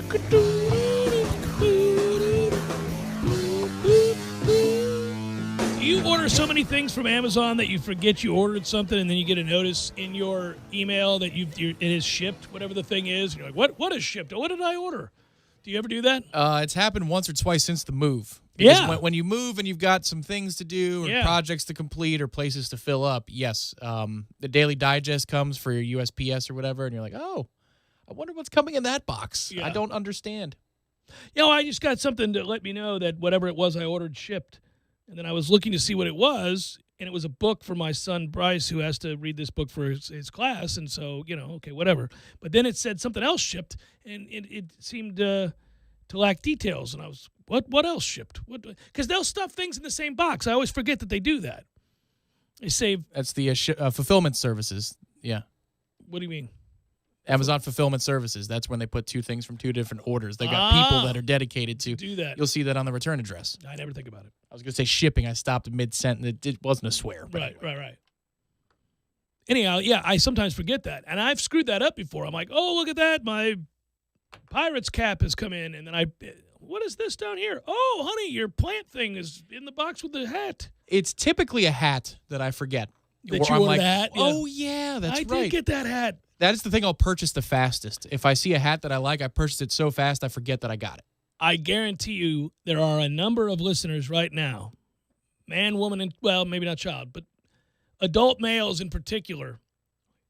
Oh, I forgot I ordered that is code for you were scrolling through Instagram or something at 1:30 in the morning after one too many, and that hat appealed to you, and you went, oh, don't mind if I do. Just a little shop now button. I'll tell you. So I only started with Instagram a few months ago, Right. and they got me already once. Oh, it's easy. It is. You're like, look at that thing. That looks useful. Yeah. You just clip it onto your air vent. Okay. You got me. They got me with golf apparel, so I've got always. some noisy golf pants coming from a Right. company called Hreski. It's Hreski. Oh, and now it's started time. You're screwed. And it's been on backlog, and I'm waiting, and I'm like, come on, man, Where are my pants? get me my crazy looking pants. Right. The great regret that I have is that I blew it. Loudmouth Golf became huge. This story has been told on the airwaves, and I'm not even kidding. Everybody has a story where they think that they invented something before the actual invention happened. Like I told you, I thought I invented MTV before MTV. I'm sure of that, by the way. None of this is as good as the Mike Myers writing of the script. My father would say, prone to saying outlandish things, like he invented the question mark. Which is one of the greatest. That's just a brilliant line, right? Or the exclamation point. Was it a question mark? It was I a think it question mark. Yeah. He invented the question mark. Which is incredible. That's a great thing to write. No, but so MTV is one of them, but Crazy Golf Pants is one. Eons ago that I said, man, I love these old guys. Now, it's not an original thing because men in the 70s wore outlandish pants. And all it would take is for you to watch old footage of golf from the 1970s to go, well, those are insane. Look at those pants. That's incredible. I want to wear those. And then think about bringing them back. Right, which is But I did. it's a crazy and good Happy Gilmore line, which is if I wore that, I'd have to kick my own ass. Well, I was playing a regular weekend round of golf with two buddies. This is 15, 20 years ago. And we had played enough that it was a thing. Every Saturday we were going to do this. We were going to play. And I said, well, now that we're doing this as a trio every week, we got to get crazy pants. We should all wear crazy pants. So I went online at the time to find crazy pants. And I found this burgeoning company in San Francisco called Loudmouth Golf. I called them and ordered some pants. I got them. I still have them. I talked to the guy. He was working out of either his family home, I don't want to say mother's basement or something like that, but he was working out of and he was having a hard time processing orders. He was starting to get orders and he couldn't keep up because they were hand knitting these things. And the guy basically, over the course of this conversation, because of my curiosity, and he wanted to know how I found him, and I told him, because he was like, you're in Florida, how'd you find me? And I told him, he's like, oh, good, it's working. Because he was advertised. We talked. He was like, I could use help if you want to invest, if you think it's a good thing. I mean, he basically offered me. Oh, no. Offered me to do it. Oh, how much would it have been? $5,000, $10,000? It wouldn't have been much. It was like 10, 20 grand, and I don't remember in total. But here's the deal. I hung up that phone that day thinking, I really should do this. I think this is going to take off. It's going to work. That guy's going to do well. And I was going to call my grandmother and ask to borrow 20 grand because I didn't have it laying around. I'm not liquid like that, Tom. Right. And so I was like, should I do it? And I remember bringing it up to people. They're like, I don't know. I mean, what if you could just be throwing that money away? I mean, I was scared. I was scared. There's no other way to say it. And then it wasn't long later, like within 2 years, John Daly was wearing loudmouth golf pants, and that they took off after that. Everybody started buying. I'm like, this dude's rich as hell. Yeah, I wonder what that would have gone for. Your $20,000. What would it be worth I'm today? going to be sitting there talking to Rip Torn, and after my death, Now, if you told me the Germans were going to make you that's watch, right. You'd have my money. Sold. Yeah. I'm so freaking angry about this. I'm also angry about this. I clicked on it today, as you all should, and they're yucking it up. You can see it on ESPN Insider exclusive content, guys. 3-round NFL mock draft 2021. Mel Kiper Jr., Todd McShay make their picks 1 through 105, including 6 quarterbacks that went. They alternated each pick. Kiper got the first one because he's old. No deals that even hint at, I won't take player X if you don't take player Y. No cheating. 3 full rounds, 105 picks. Included draft day predictor chances for each first-round pick to be available in that slot. It's a model that forecasts the range of draft outcomes for the NFL prospects based on mock draft team needs, Scouts Inc. grades for every player.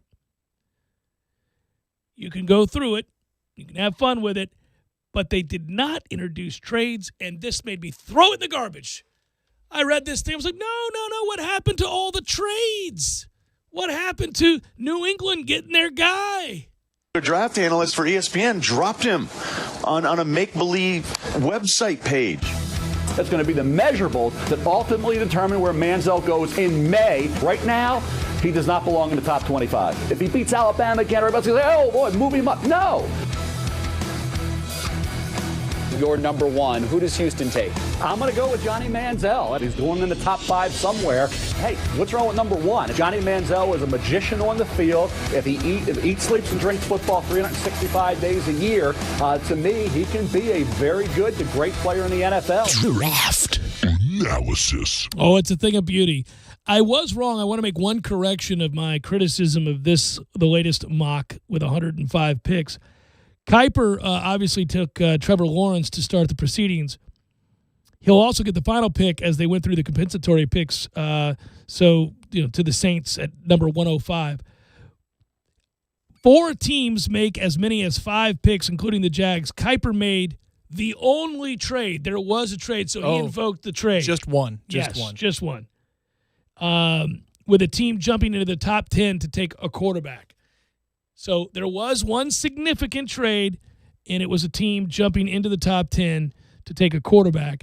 And I believe that was New England moving up to make a go of it, to try to get a quarterback. To get Justin Fields. To get Mac Jones. What? To get Mac Jones. Okay. They moved up to 7. They supplanted Detroit this time around. Last time it was to number 10. To get Fields. Because Fields was much still better there. trade. Yeah. You only moved up to 10, you got Fields. See, I think people woke up to the fact that Fields is going to go ahead of Mac Jones. Like, this is nuts. San Francisco's not taking Mac Jones. People are not believing that nonsense.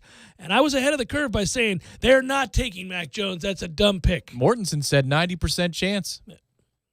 Mort's had a tough medical go lately. I don't think the other 10% on Trey Lance. Oh, shit. Oh. Wait a minute. If Justin Fields is sitting at 3 and they take Trey Lance, who's played like 9 football games in his life, that's insane. There's no better fit for that franchise than Trey Lance, according to everyone on Get Up this morning. Every single one of the panelists. Trevor Lawrence, Zach Wilson, Justin Fields. 1, 2, 3 piece. Falcons take Kyle Pitts, and we're rolling on Big River. That's how that's going to go. And guess what, everybody? We'll be watching it live together at Bumpus Local 349 1 week from tomorrow. Ooh! 1 week from tomorrow. Let's get it on. I can't wait.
State line, Leipzig, Germany.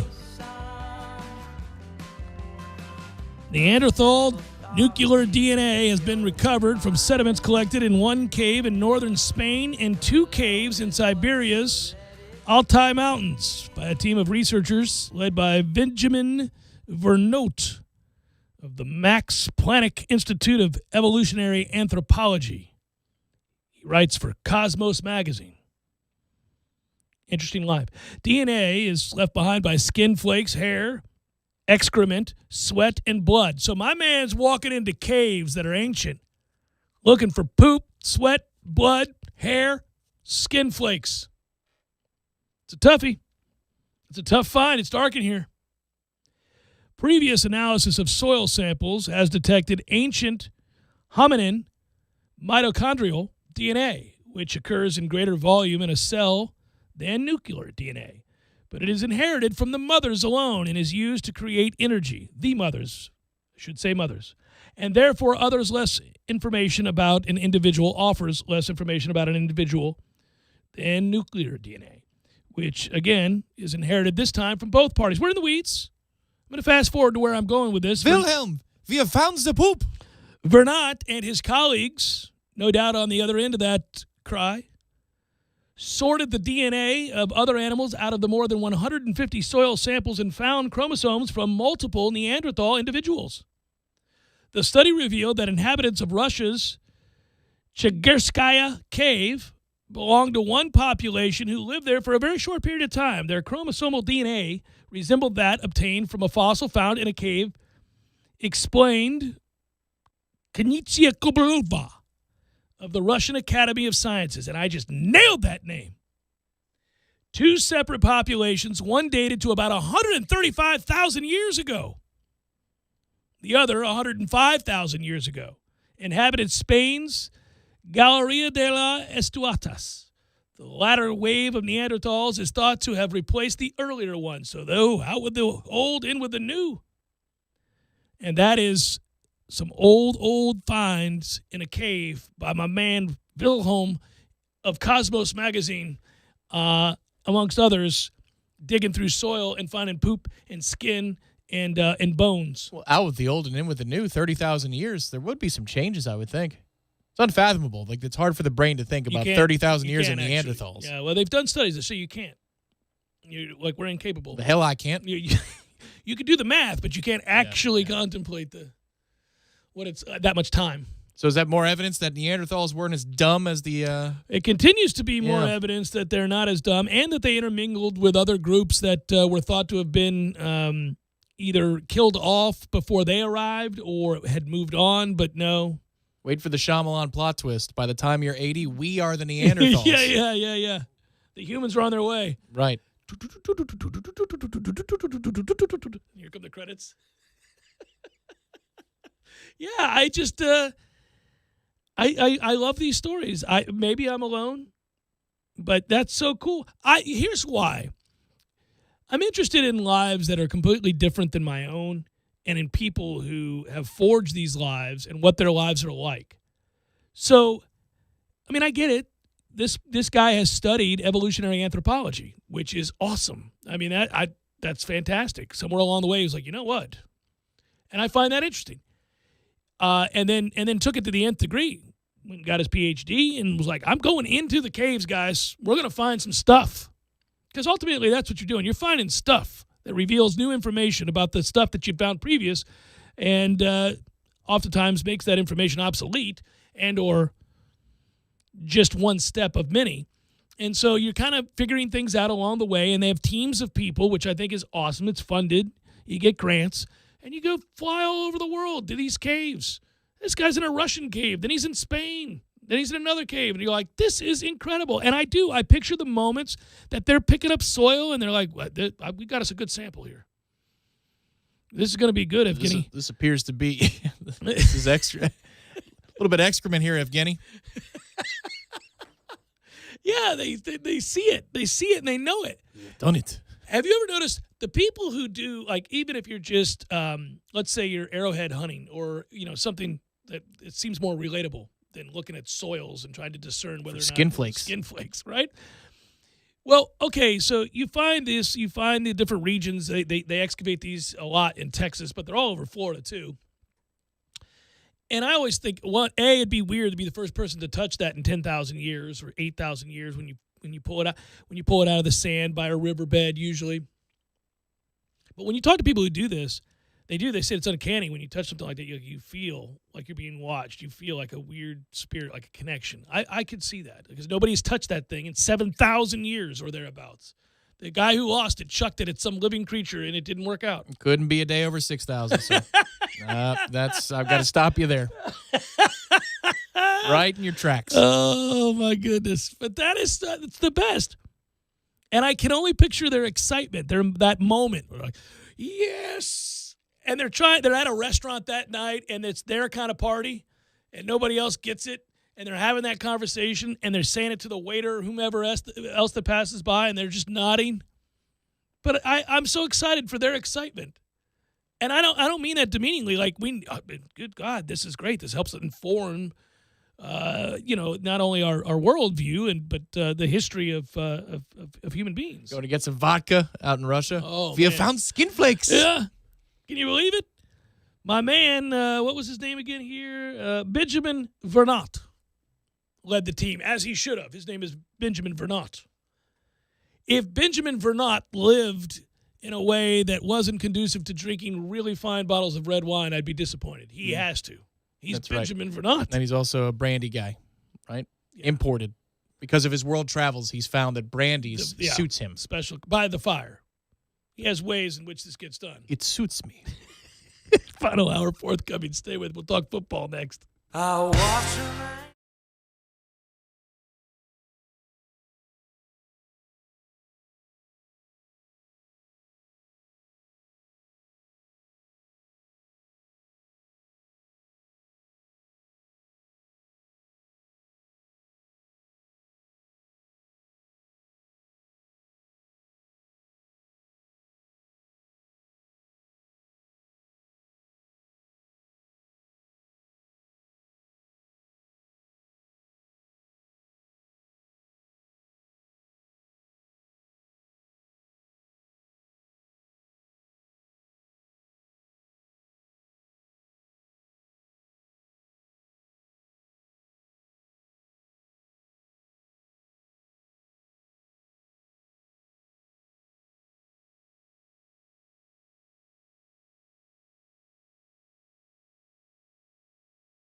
Jeff Cameron Show, at least for today. Thanks for tuning to it. Hope you guys are well.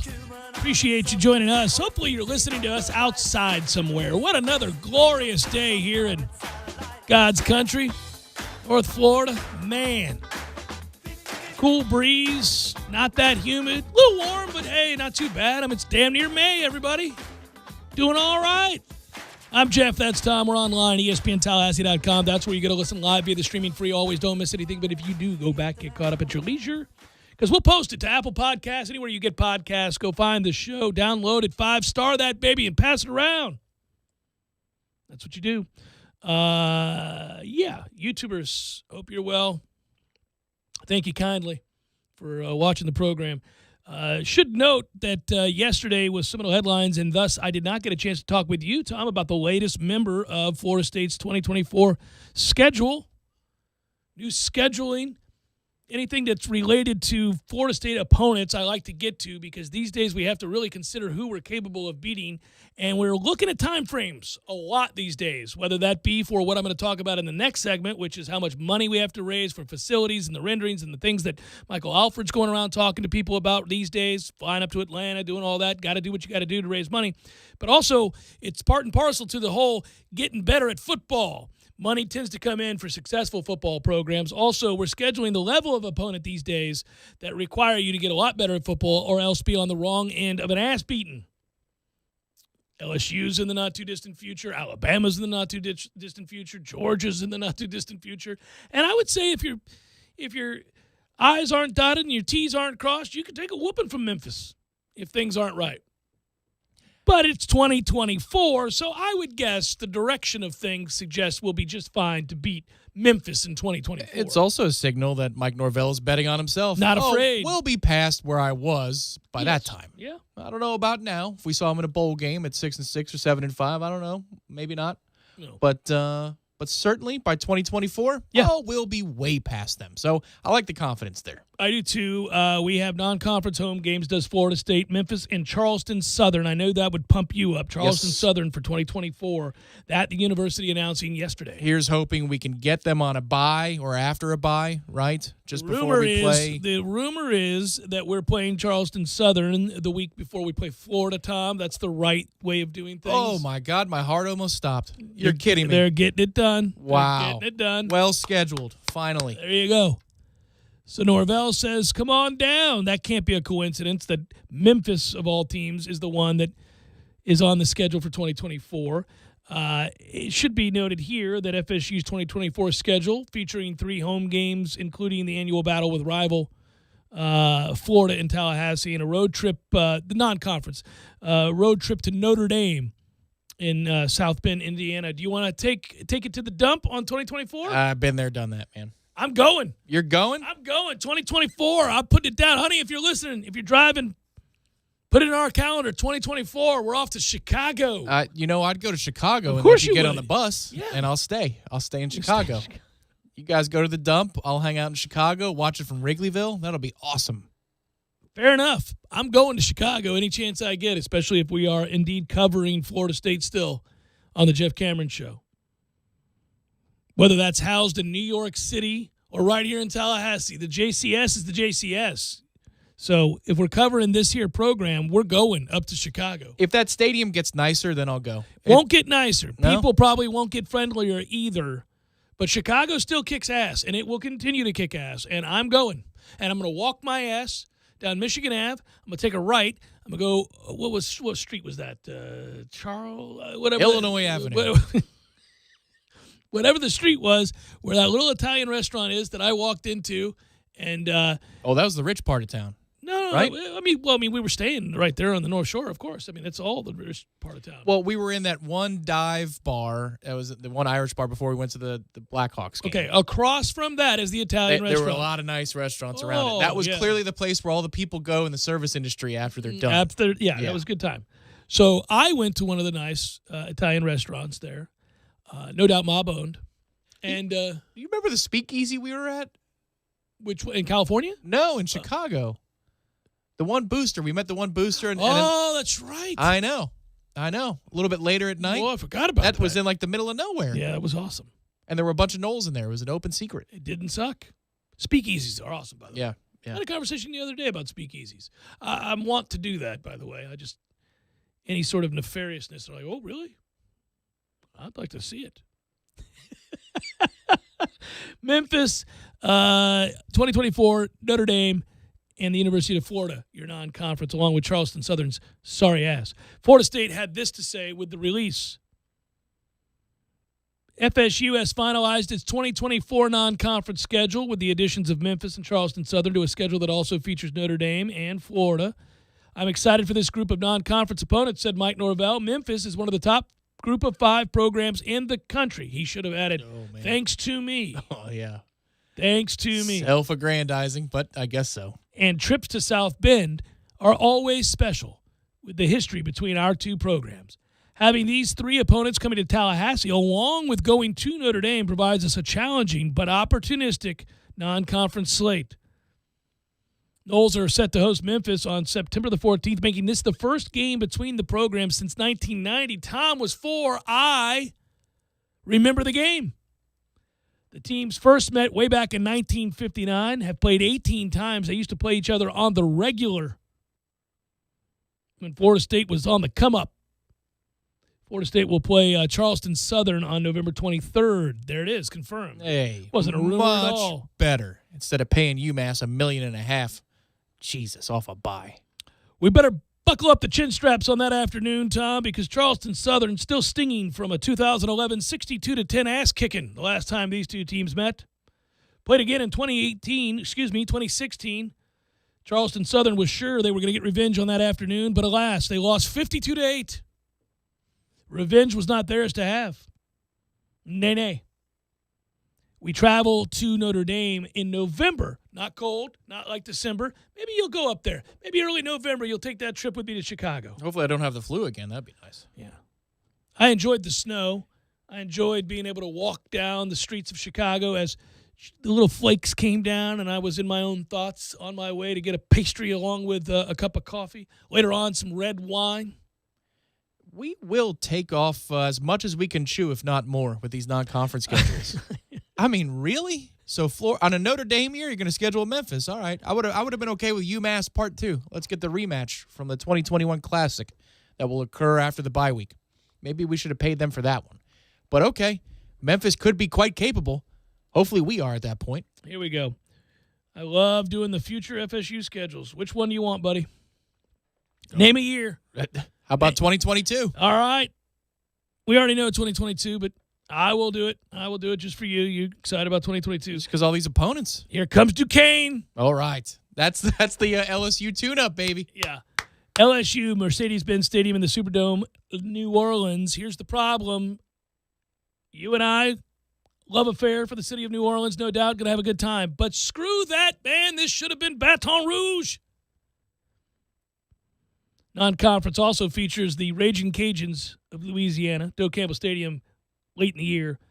Florida, obviously, and then in conference, we already know the deal there. So that's 2022. All right. That's let's take it to 2023, shall we? For having LSU in Florida, that's okay. Duquesne and the Cajuns. All Yeah, right. not bad. All right. 2023, LSU non-conference, Southern Miss, North Alabama, sweet Jesus, and Florida. That's your non-conference. All right. Mediocre. That's terrible, actually. You do get Virginia Tech and Blacksburg that year. Oh, my. Let's do it. Well, let's see how that $400 million capital campaign you're about to be talking about You can see the dump goes. that is Blacksburg. Come on, bud. I'll take you up there. 2024, Memphis, Notre Dame, Charleston Southern, the Buccaneers, University of Florida. That's your non-conference. So I guess Georgia's the following year? I don't know, but this is why we played the game, Tom. 2025, Alabama and Florida are the only ones scheduled right now. Boy. Okay. Jesus. Will Saban be alive? Yes, and he will have procured 3 more national titles. If he's alive, he's coaching. So that's why the question is, will he be alive? 2026, it's again Alabama and Florida. 2027, let's take it on down the road. What do we got? Is that Georgia, Florida? Georgia and Florida. My God. We will schedule some back-busting football games. 2028, Georgia and Florida. All right. Well, at this point, I would say probably by the halfway mark of these future schedules, we're going to be in a 10-team, 16-team playoff. some kind of hybrid model where it's not going to hurt you to lose one of these things? 2029, Notre Dame in Florida. Well, yeah. Last one will round it out, 2030. It's the only one I can guarantee that I think, anyhow, knock on wood, I'll still be on this earth. Yeah, it's Notre Dame. It's Notre Dame in Florida. Giving yourself 9 years. Yeah, That's it. It's a small window. You can't project too far. It's a different mindset. I guess I'll be there in 15 years. It's the Jeff Cameron Show, 97.9 ESPN Radio.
Alford on this show. I know he's been on a lot of the shows. A lot of the guys that cover the beat have had Mike on to talk about Florida State's future plans, and that's a good thing, and I've enjoyed those conversations. They've all done a really good job, whether it be the fine folks at War Chant or Knowles 247. Wherever he's popped up, he's an engaging, interesting man.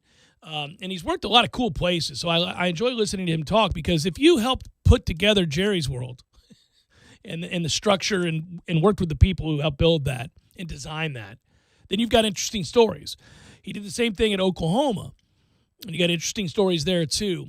They had the Switzer Center and all that they were building. They scrapped those plans and started anew, and they're using the same company that they used there here in Tallahassee. They're going to do that for Florida State. Professional nepotism. So it's a cool deal to get insight from him.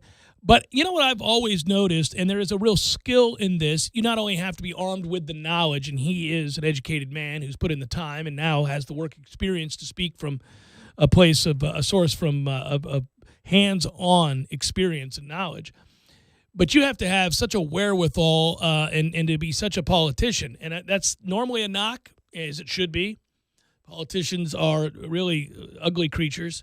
But it is interesting to listen to him be asked a lot of questions, a lot of different ways, and to be able to turn that around and make your talking points. You know, get out there what you need to get out there. And it's not that's not loathsome. You have to do that. You have a central theme. You have a message. You are courting donors to help you fulfill this vision, and you're reminding them why it has to be done and who it is they're serving, not just the fans, but obviously the student athlete himself or herself, and the experience that they're going to have while at your university, and then someday give back and all of that.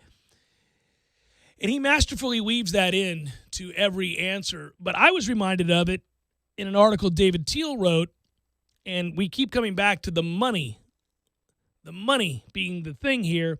And I love this quote because, you know, if you think about a school like Virginia Tech, and the article written by David Teal does pinpoint Virginia Tech and their place in the ACC. And I'm going to get to the specifics of what they're doing and why. But also, more importantly, I think the assessment of the ACC, where it sits in the Power Five, and the necessity for schools like North Carolina, Florida State, now Virginia Tech, and others to really find a way to bring in outside money and more donations above and beyond, certainly, the paltry sums they're getting from the ACC network. When we see that juxtaposed against what the SEC pays out and distributes to their member institutions and what the Big Ten does, you're in awe of the chasm between where the ACC is and where those you seek to compete against are. And so this quote summarizes it. Babcock with the quote. Love him. We quote him a lot. If you're fighting from the bottom half of the ACC, he's talking about Virginia Tech, and the bottom half of the Power Five, he's talking about the ACC, you're really relying on overachieving. Of course, he could have said luck and meant the same thing there. You have to have such a confluence of events that work in your favor in a given year. A senior-laden team, a guy transfers in that's a transcendent quarterback. All of it comes together in one great season, and you overcome the financial disparities, obviously, you think about the facilities and the things that you're behind on to put together a magical season. But it's not sustainable. That sort of overachieving, if you will, to use his words, is not sustainable. So they have instead announced, have the Hokies, their intent to help bridge the gap, and it's a fundraising effort, much like what Florida State is going through. And Whit Babcock, it's hard to say if you're me. Whit Babcock, got to put the emphasis in the right place. I barely know her. Estimates that Virginia Tech athletics will absorb nearly a 50% revenue hit in 2020-2021, leading to a $15 million deficit for the fiscal year. But the pandemic-related financial challenges are not why the Hokies athletics director joined University President Tim Sands and others yesterday to publicly launch a $400 million fundraising campaign for the Hokies 22 Sports. They had intended to do this back in 2020. They were going to do it in April, annual spring game. But obviously those plans got laid to rest, as they did across the country, because of COVID-19. The Hokies, like all college athletic departments, need additional funding from generous donors. And unlike some of their peers, they don't aspire to construct the Taj Mahal-like locker room or pay their coaches Elon Musk-level salaries. They simply want to win at the Power 5 level. I do like this, quote, "You see, we can either invest in an athletics program and a football team that can compete for championships, or we can risk being average. And average doesn't get it. Not for our region, not for our fans, not for our alumni, not for our students, and not at Virginia Tech." Well, the thing is, poor Whit is certainly climbing up a very steep hill here, because Virginia Tech is nothing if not average in everything they do. They did overachieve for a brief snippet in time, but they have never won a national championship in any sport that I'm aware of. Maybe one in like swimming or tennis or something that skirted my gaze. I didn't see it or something, but they've never won anything of any consequence. You know how I know that? I happen to know several UVA graduates, and they bring it up frequently. It comes up all the time on their Twitter feeds, on their Facebook feeds. As you watch the rivals go to war, they'll note, for example, when Virginia just won the national championship in basketball, oh, look at that. Virginia Tech has never been able to do this. Cherish it, my friends. Also, the 1995 national championship by beating Florida State, because that's how they hold that win in Well, such they do. esteem, They as though hold it's some that sort win. of national title. But they also could then turn and say, we also won the baseball national championship not long ago, guys, which Florida State hasn't won, and Virginia Tech certainly hasn't. And they would do that as well. They have a whole host of other national championships in all the Olympic sports, too. They'll tell you about it. Snobbiness as well. They are reigning national champions in snobbiness. Yep, them, Stanford, several schools like it. And I think if you got it, you would do it, but especially you would do it to Virginia Tech. And I get that. My point isn't to take shots at Virginia Tech. It's just that those are lofty goals for a program that has been nothing but average their whole life. But I admire the goals. And whether they're applicable to Virginia Tech is irrelevant, because they are certainly applicable to Florida State University, and we are under a very much same mission. Not similar, but exactly the same. You have to win in the ACC. You have to win the ACC in order to get to a college football playoff and compete for a national championship. So you must invest in your facilities and your student athletes in sports that make you money. That would be football, certainly, for Florida State, and thus we're seeing a similar thing.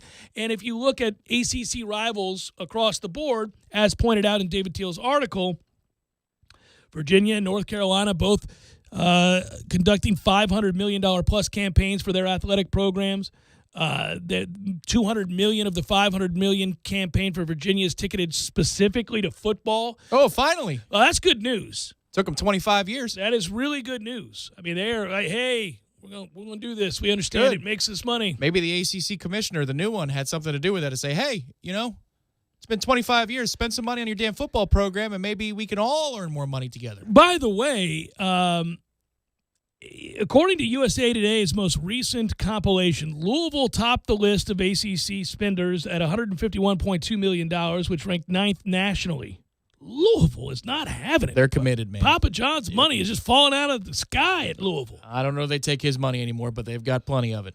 Followed by us here at Florida State University, $150.1 million. We spent $150.1 million on athletics. Clemson spent $132 million. And they lap us. Well, how much do we pay Willie out of that money? Too much. Virginia spends $112 million. North Carolina, $110 million. Georgia Tech's paltry $96 million.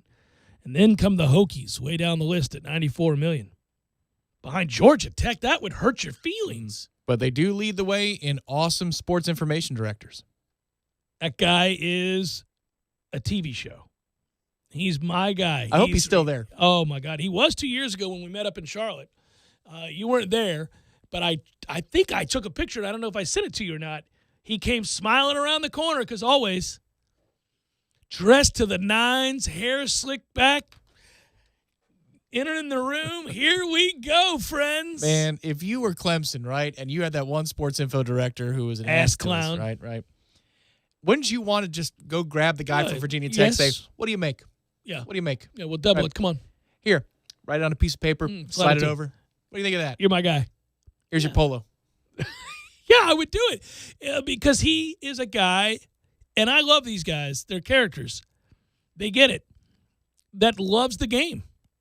Loves the game. It is showtime. That lives for it. That guy got up at 4 a.m., I guarantee you that day, because the first interview starts at 8 a.m., as we well know, due to the lateness of things, as I raced from the Starbucks. Absolutely. As you had to sit there and bear the wrath of the gaze. That's right. The Adazio gaze. The Adazio, where's your boy, gaze. The look that he had when he was here in 2010 in November, month of. Remember that? Yeah, he was looking over that football field as Florida State was desecrating Florida in the same way he was looking at me at that table. He was not happy, but I did disarm him quickly.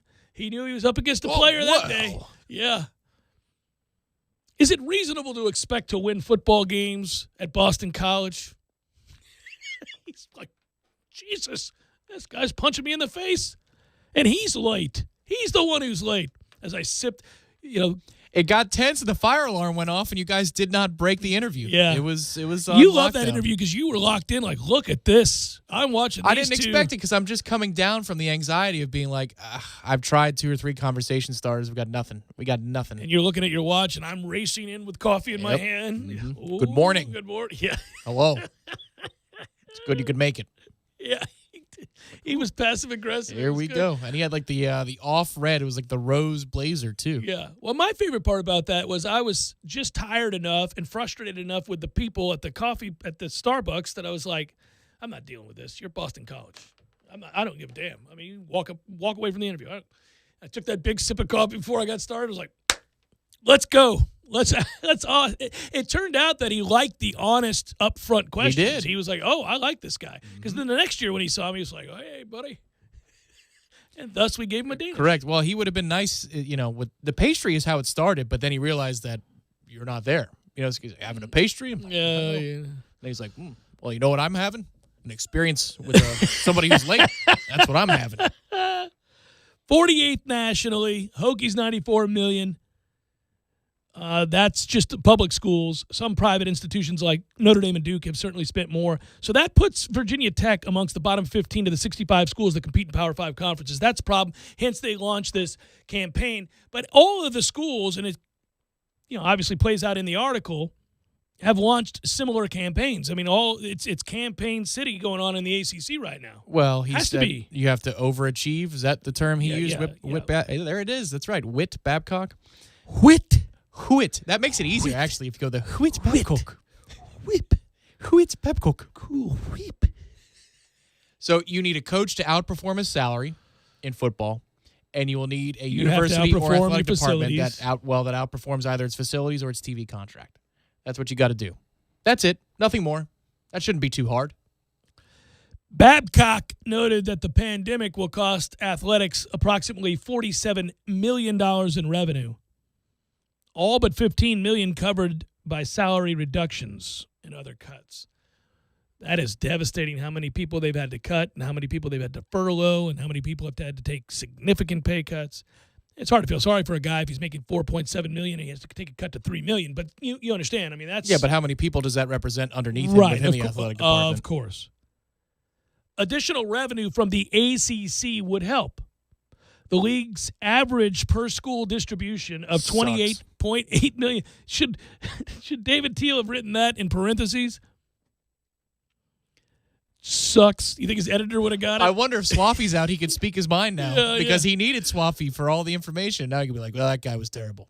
I'm sorry, I couldn't mention that before. I needed, to the know info, what the yeah. numbers were. Sorry. Additional revenue from the ACC would also help. The league's average per school distribution of $28.8 million in 2018-2019, the most recent tax filing available, lagged, as we've noted, and we'll do it again here, far behind.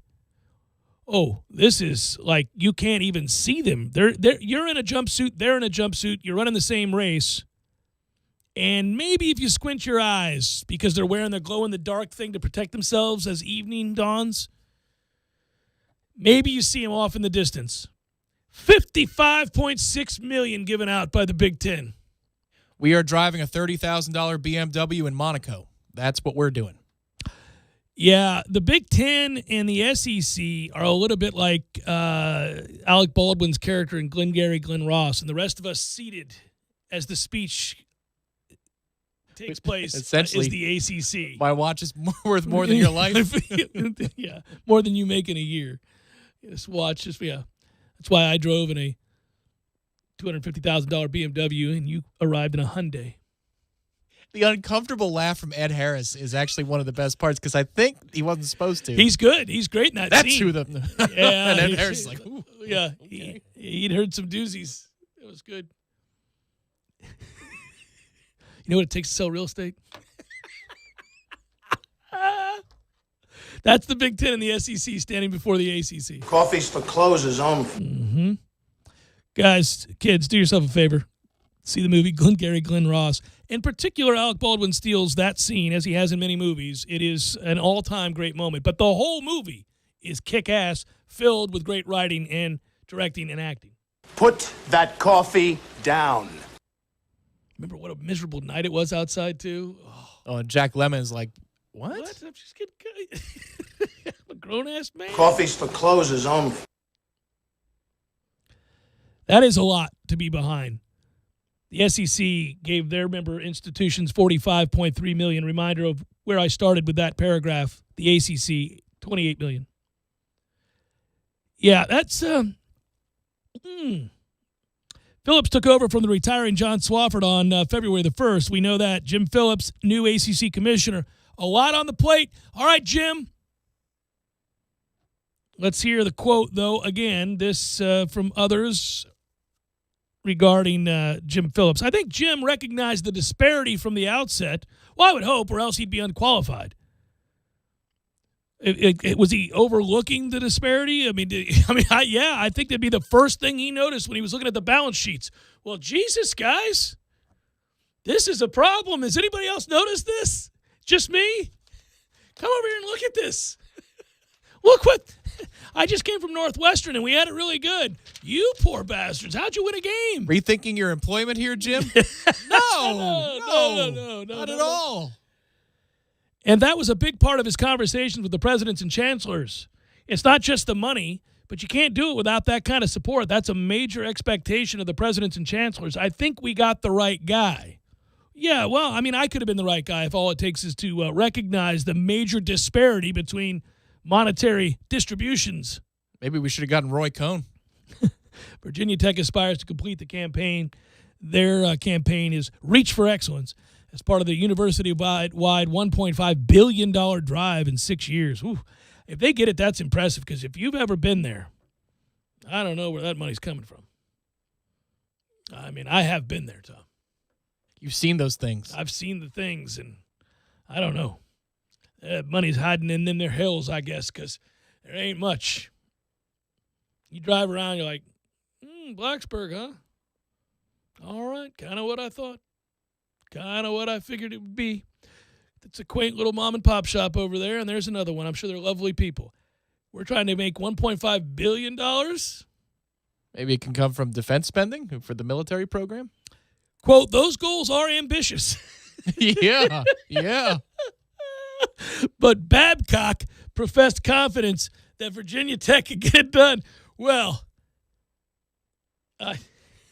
What? Babcock. I guess if we have 20,000 donors and approximately 500,000 people who love the Hokies, there's a lot of new stones to overturn. Good luck, Whit. Good God. Mm-hmm.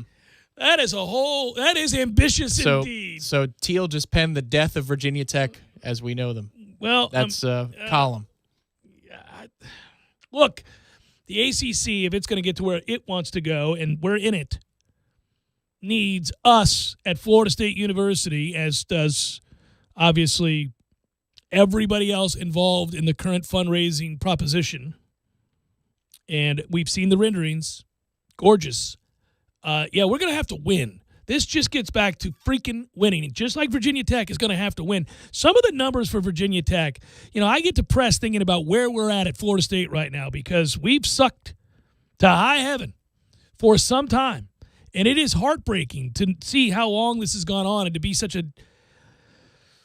to be so far behind Clemson. Let's just put it that way. Well, look at it in a 15-year chunk. We've been relevant for 5 of the 15. No, you Maybe? ain't do it that way, buddy. That really hurts. Need to be subsidized. We've been the pacemaker for this conference, and now that Clemson is everything else, all the other muscle groups, they could still a little something for the pacemaker. The Hokies football program has finished amongst the final AP top 25 twice in the last 9 years. Were you aware of that sorry-ass run? No, I figured they would have backdoored at least another 2 or 3 years. Hey, now. Hasn't won the ACC since 2010. Hasn't cracked the top 10 since 2009. Tough times. I remember the 2010. They scared it with Fuente early in his career. Yeah. Remember Clemson almost gave it away? Yeah, the first year Fuente was there. Yeah. The only good year Fuente had. It looked very promising. Very promising. I enjoyed my interviews with Mr. Fuente. Also known as Jeff Bridges. Yeah, that voice. 100%. Absolutely. 100% Jeff Bridges. Anyhow, we were talking about it yesterday. It's all about just winning. I mean, that's how people decide to spend that kind of discretionary income on Florida State football, is if you're winning. If it's a C and B scene, can't miss it, got to be there, enjoy the amenities because, oh, by the way, we're up 52-7. Yeah, I mean, that's cool. Going out here watching this sorry-ass product is not what gets people to hop in a car and drive or fly from Miami, Tampa, Orlando, whatever it might be. They're not doing it. And so you're left with a coach who needs to outperform his contract and a university that has to outperform the ACC, and Jim Phillips, who has to somehow overcome an ironclad contract with ESPN so he can rewrite it from scratch. In the interim, he sits at a meeting and goes, guys, have you seen this? My goodness gracious, the disparity of money between the Big Ten and the ACC. This is criminal. What are you guys doing around here? It's Jeff Cameron Show, 97.9 ESPN Radio.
First time I listened to this song in my apartment.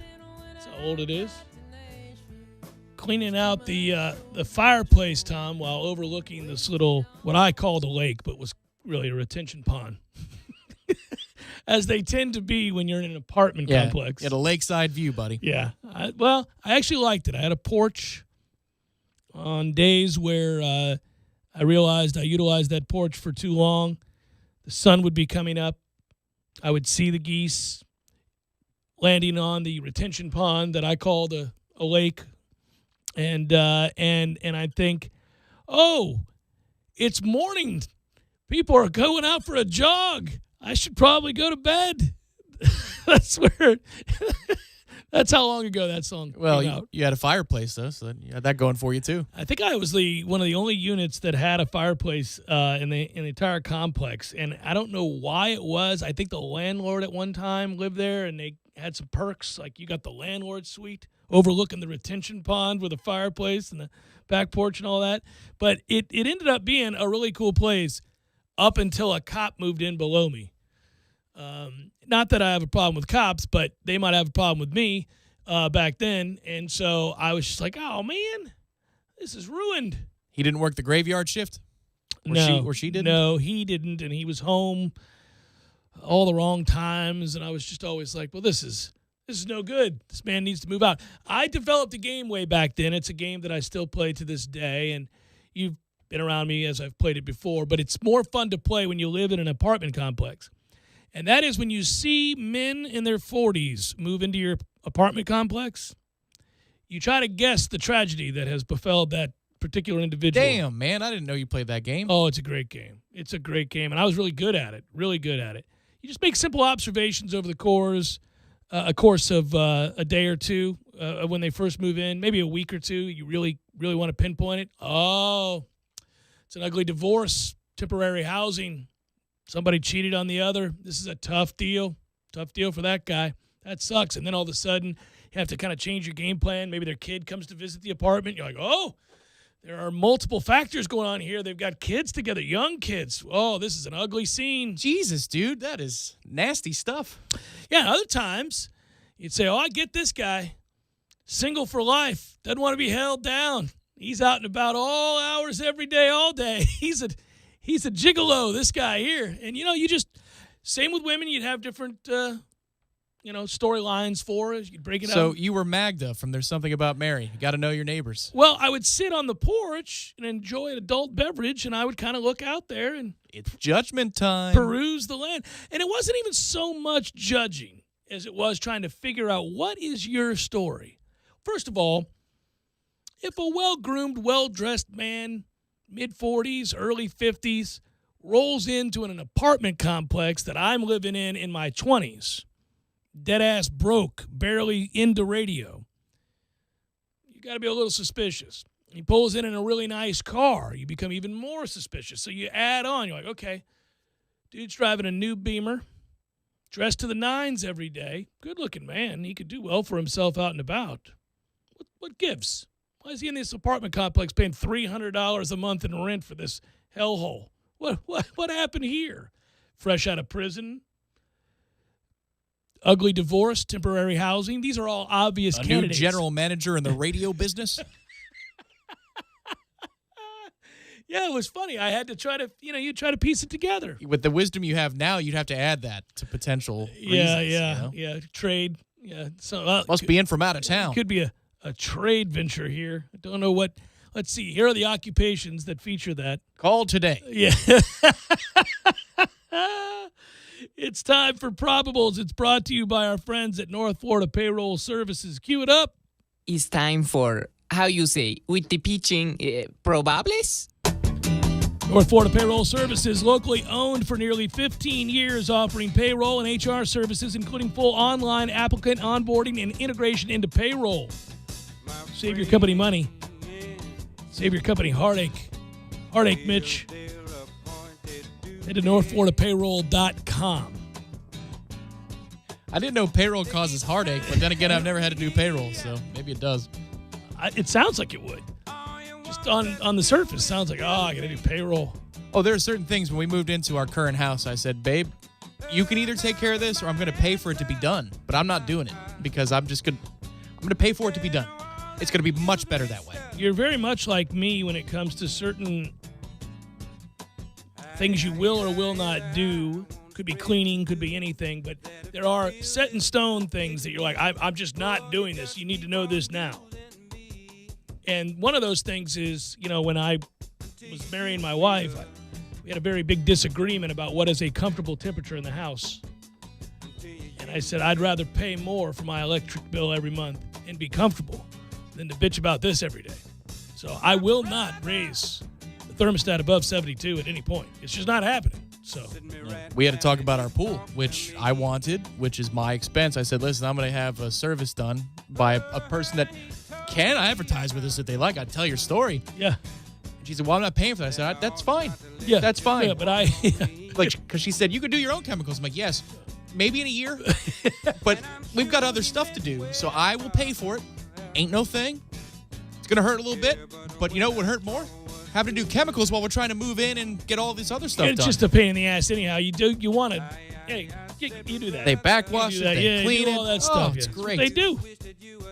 Strohs, Rockies, Jose Urquidy, Austin Gomber. What a terrible name.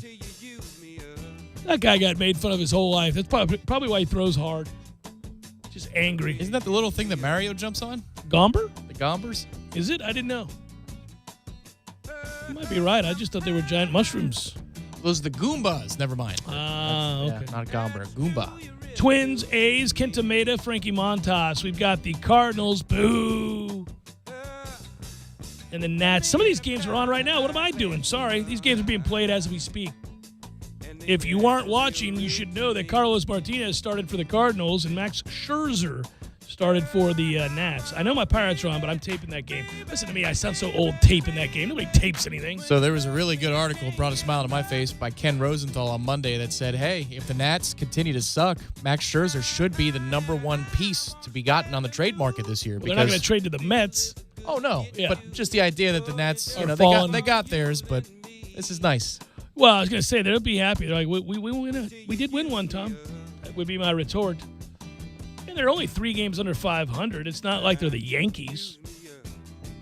Suck to high heaven. A big win for the Yankees last night over the Braves. Man, are the Braves going to win on our airwaves yet? Do they have one yet? Oh, they've got a lot of wins. Yeah. But on the air, usually it's not when we have them. So. Rangers, Angels, Mike Foltynewicz, Jose Quintana. Quintana, man, that freaking roll. Brewers, Padres, Adrian Hauser, Dinelson Lamet. Braves, Yankees right here coming up next. Woohoo! Lock it in. Ian Anderson going for the Braves. Corey Kluber going for the Yankees. That's the way that looks. After front row Knowles, of course. Yeah, sorry. Pirates, Tigers, second game of a doubleheader. Hopefully we're talking about a sweepage for the Pirates. To be determined, though, for the Buccos. Spencer Turnbull going to go for the Tigers. D-backs, Reds, Merrill Kelly, Tyler Mahal. Blue Jays, Red Sox, Trent Thornton, Garrett Richards. Full slate of games tonight, kids. We're going to be up here late. It's going to be good. Mets, Cubs tonight. I like that the Cubs are below 500. David Peterson's going to go for the Mets. Tom, what you say about David Peterson? Better than his first start last time out, so we'll see. Zach Davies going to go for the Cubs. We got the Rays and the Royals tonight. Michael Wacha. May your game and may my game. It's a doubleheader for you, so it's only 7 innings. But last night, we started around 7:35. It's 9:45, and we're still in the 5th inning. What was going on? A 3-1 ball game. You tell me. 3-1. Sitting here forever. I mean, I don't mind if I'm lounging on my couch watching a game, but yeah. But 3-1, there were 5 hits combined through the first 7 innings. It took nearly 3 hours to play 7 innings. 5 hits. You can't be stepping out of the box like that. Rays, Royals, Michael Wacha, Jacob Junis, D-backs, Reds. It's a resumption of a suspended game later on. Zach Gallen and Luis Castillo, and then later on tonight, a makeup game maybe going on right now. I don't know. I just saw it was down at the bottom of the slate. White Sox, Indians, TBD, Aaron Cabal. And that is a look at those that shall reside on the bump.